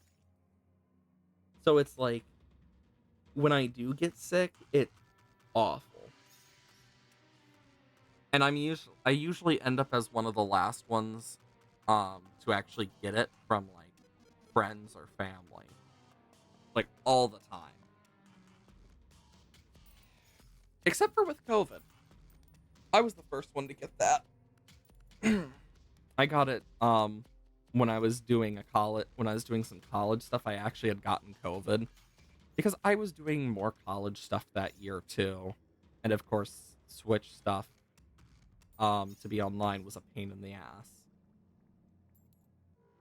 Of course, things changed as things changed, and we got to where we are now. So, who's to say?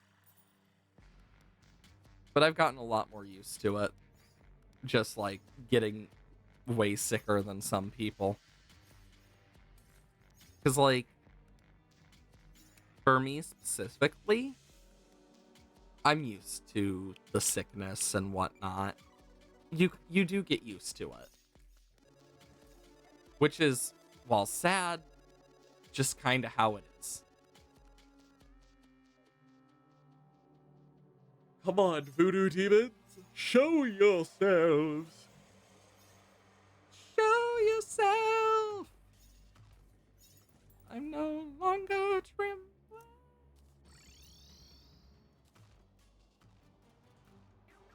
Boop, boop, boop, boop, boop, boop, boop, boop. Do da da da da da da da da. Ba ba ba ba ba ba ba ba ba ba ba ba da ba. There we go. Increase the spawn rates. And we instantly get a voodoo demon. We instantly got 2 voodoo demons. 3 more to go, baby.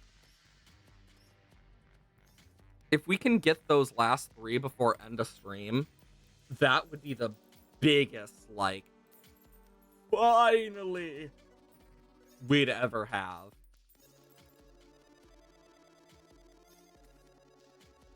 You know, it is funny because I'm looking at like some of this stuff now, and it's just like, do you think that if Terraria was made now, it would still be in the same style and stuff? Because I actually wonder that.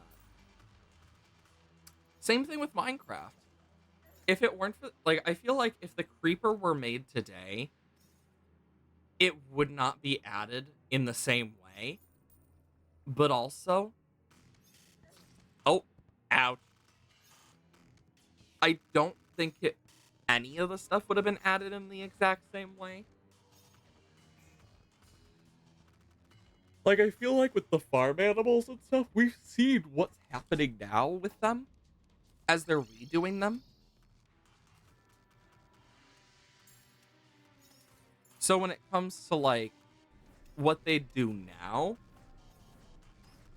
like, we know more about, like, how Minecraft does things now. But we also know quite a lot about how, like, Terraria does things, too. Like, Terraria has a whole different way of going about it than Minecraft.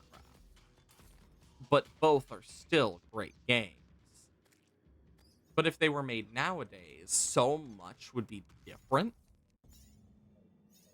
And I think it's interesting to think about it. Because, like, with how Terraria does it, they improve concepts that they've had. But Minecraft likes to do a mix. And, like, same for Terraria, but a lot of Terraria, they improve a lot of their stuff off how fans react and, like, what fans think of certain things. And I think that's interesting.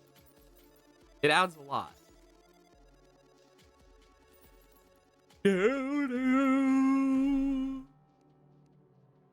Fun fact, this is the only, like, way that I can think of to, like, reliably get demon torches and whatnot.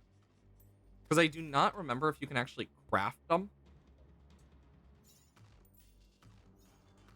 If I remember correctly. I do wish we could more reliably get obsidian furniture.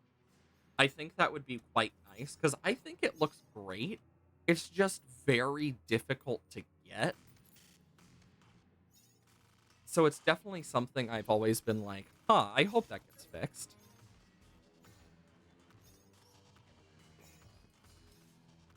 I do hope, if it doesn't happen in the next update, I might, like, mention it.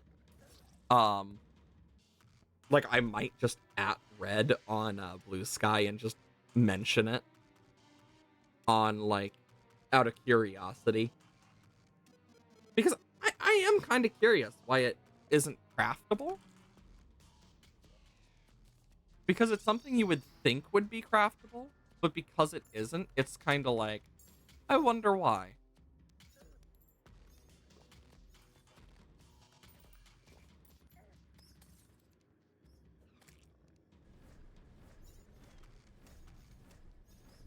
Then I'm going to do this, get my swords back, break that. Yeah. I just like learning cool stuff about different games. One away from the Voodoo Demon being completed. Do do do do do do do do.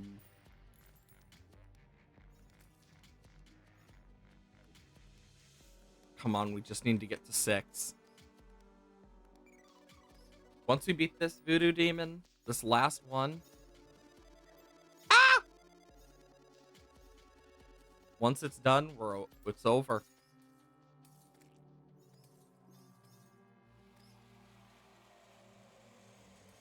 Just need to be careful.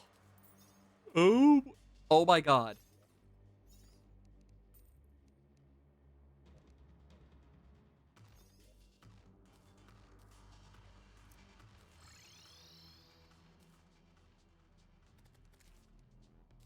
Oops, I did not mean to do that. Doo-ba-doo-doo-doo, doo-ba-doo-doo-doo-doo. Doop, doop, doop, doop, doop, doop, doop, doop, da-da-da-da-da-da. Doo-ba-da-boo-oo-oo. Ooh-oo. Ba-da-da-da-doo-doo-doo-doo. Doo-doo-doo-doo. Doo-doo-doo-doo.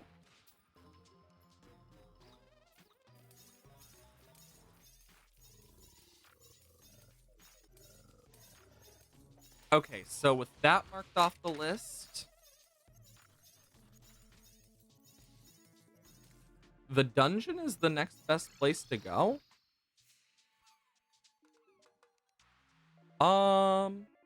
Nothing really.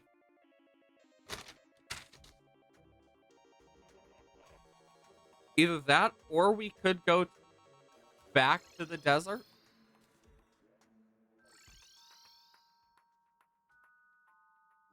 Let's just do the desert for now, real quick. Bo, bo, bo, bo.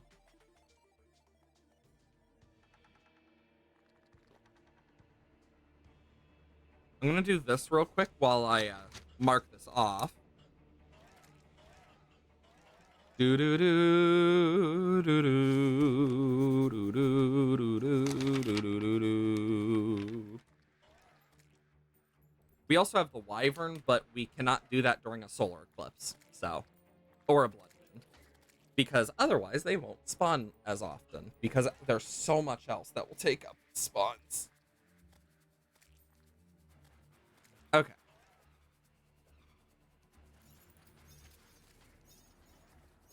Boom. Oh, bum.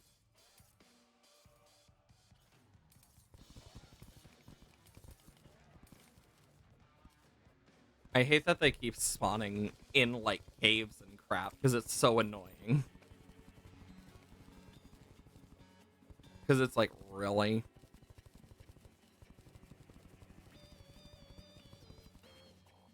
I mean, there is a way I could get around this. A very burny way. Also, we have a sponge that, like, absorbs all liquid types. What's to stop us from getting one that does, that places all liquid types as well? You get me?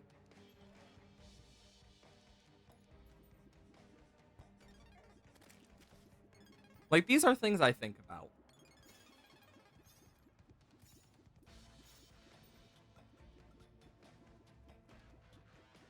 And...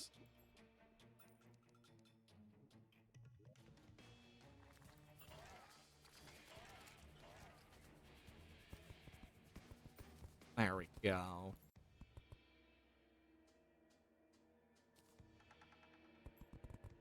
There we go.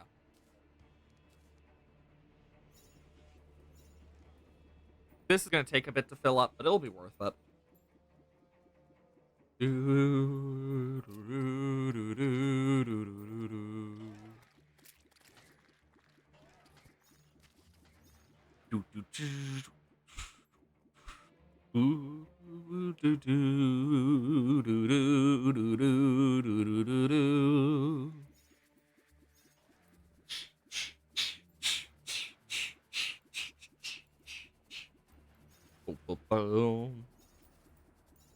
Boom.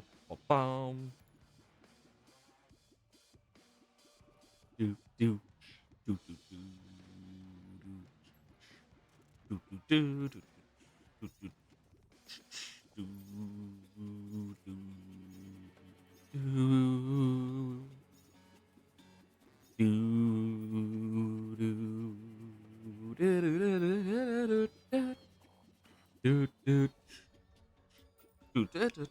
do do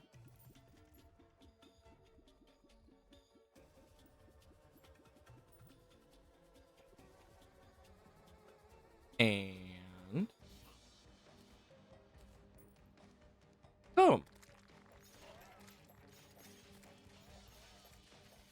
That was a pretty good way to do that. Hopefully that clears up enough space for us now. Once it turns nighttime, we can move back up to the surface. Oh, apparently we killed one. Didn't even notice. Hmm. Yes.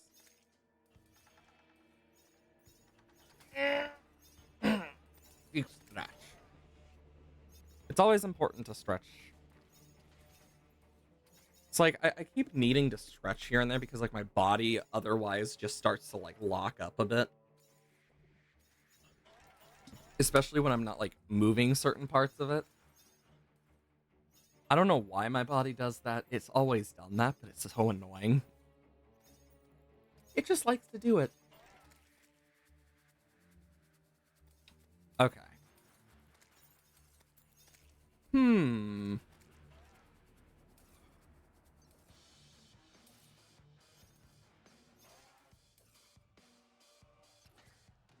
God, sorry. Hmm. Well, it is nighttime now.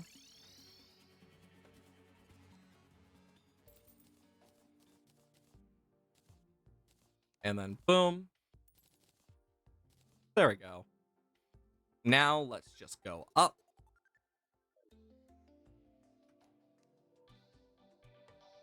Doom. Doom doom. Doom doom doom. Boo doo. Doo doo. Doo doo doo. Ba-do. Ba-da-ba-ba. What?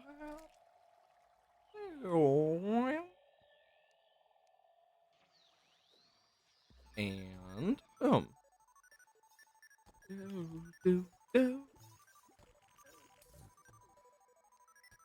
Boo doo boo. Boo boo boo boo boo. Boo boo boo. Boo boo. Boo boo. Boo doo boo boo.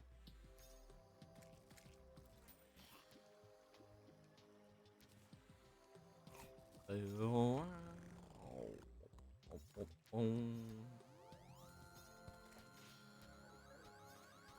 Do do do do do do do do do do do do.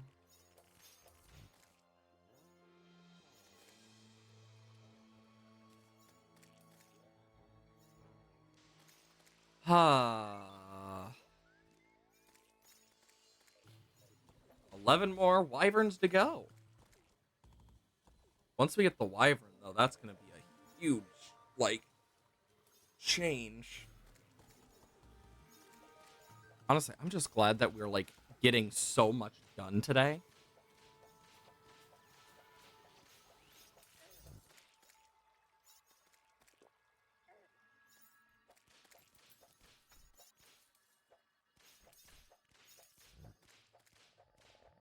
Okay, because we can get enough, like, wyverns pretty quickly. So there is that, at least. That one just spawned and just went right through me.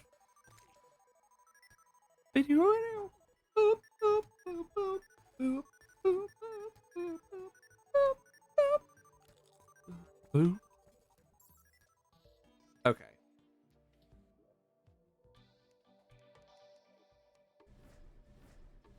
Do do do do do do do.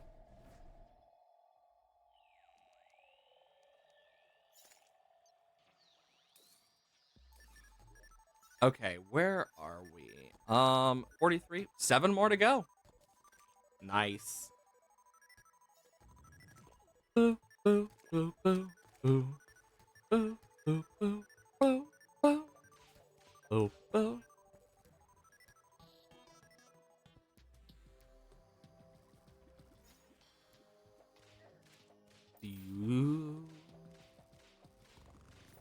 Do, do, do, do, do, do.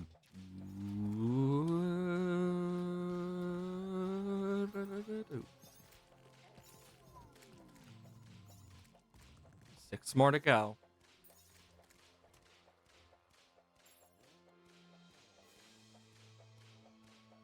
The broom definitely helps in space. 5 more to go. If I'm doing my math right. Yes. So 5 more wyverns, and then we're done. It also means the skies are cleared of our, like, stuff, too. 4 more to go. 4 more to go.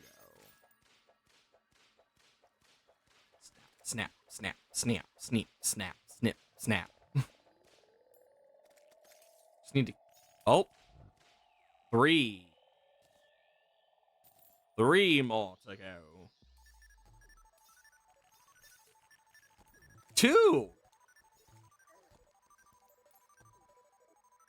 Nice.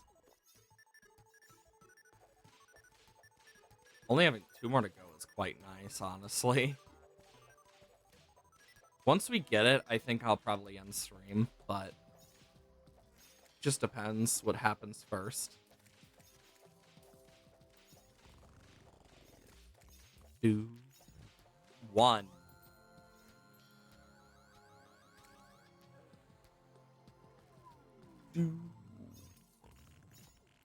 And boom! Wyverns are done. That is a really nice looking banner.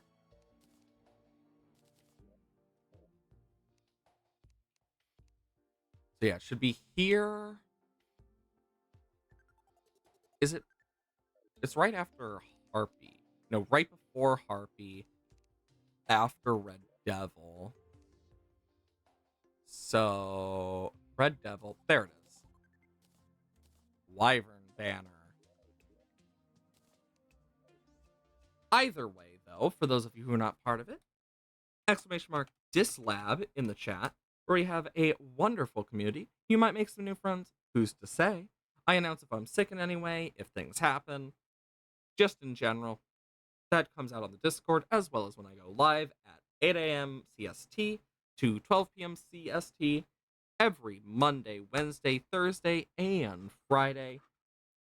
The days I don't stream, Tuesdays, Saturdays, and Sundays, though, !YouTube, where we have the VOD channel. All sorts of VODs come up there on those days that I do not stream. Sometimes we go early, sometimes we go late, but even then, whether you enjoy Terraria, Minecraft, Kami, and many, many, many more games, you might just find something you like there on the VOD channel. Other than that, oh, bumped my mic. Sorry about that. Other than that, I hope you'll have wonderful days. Just remember to stay awesome and have a great weekend. I'll tell you about how my birthday goes on Monday.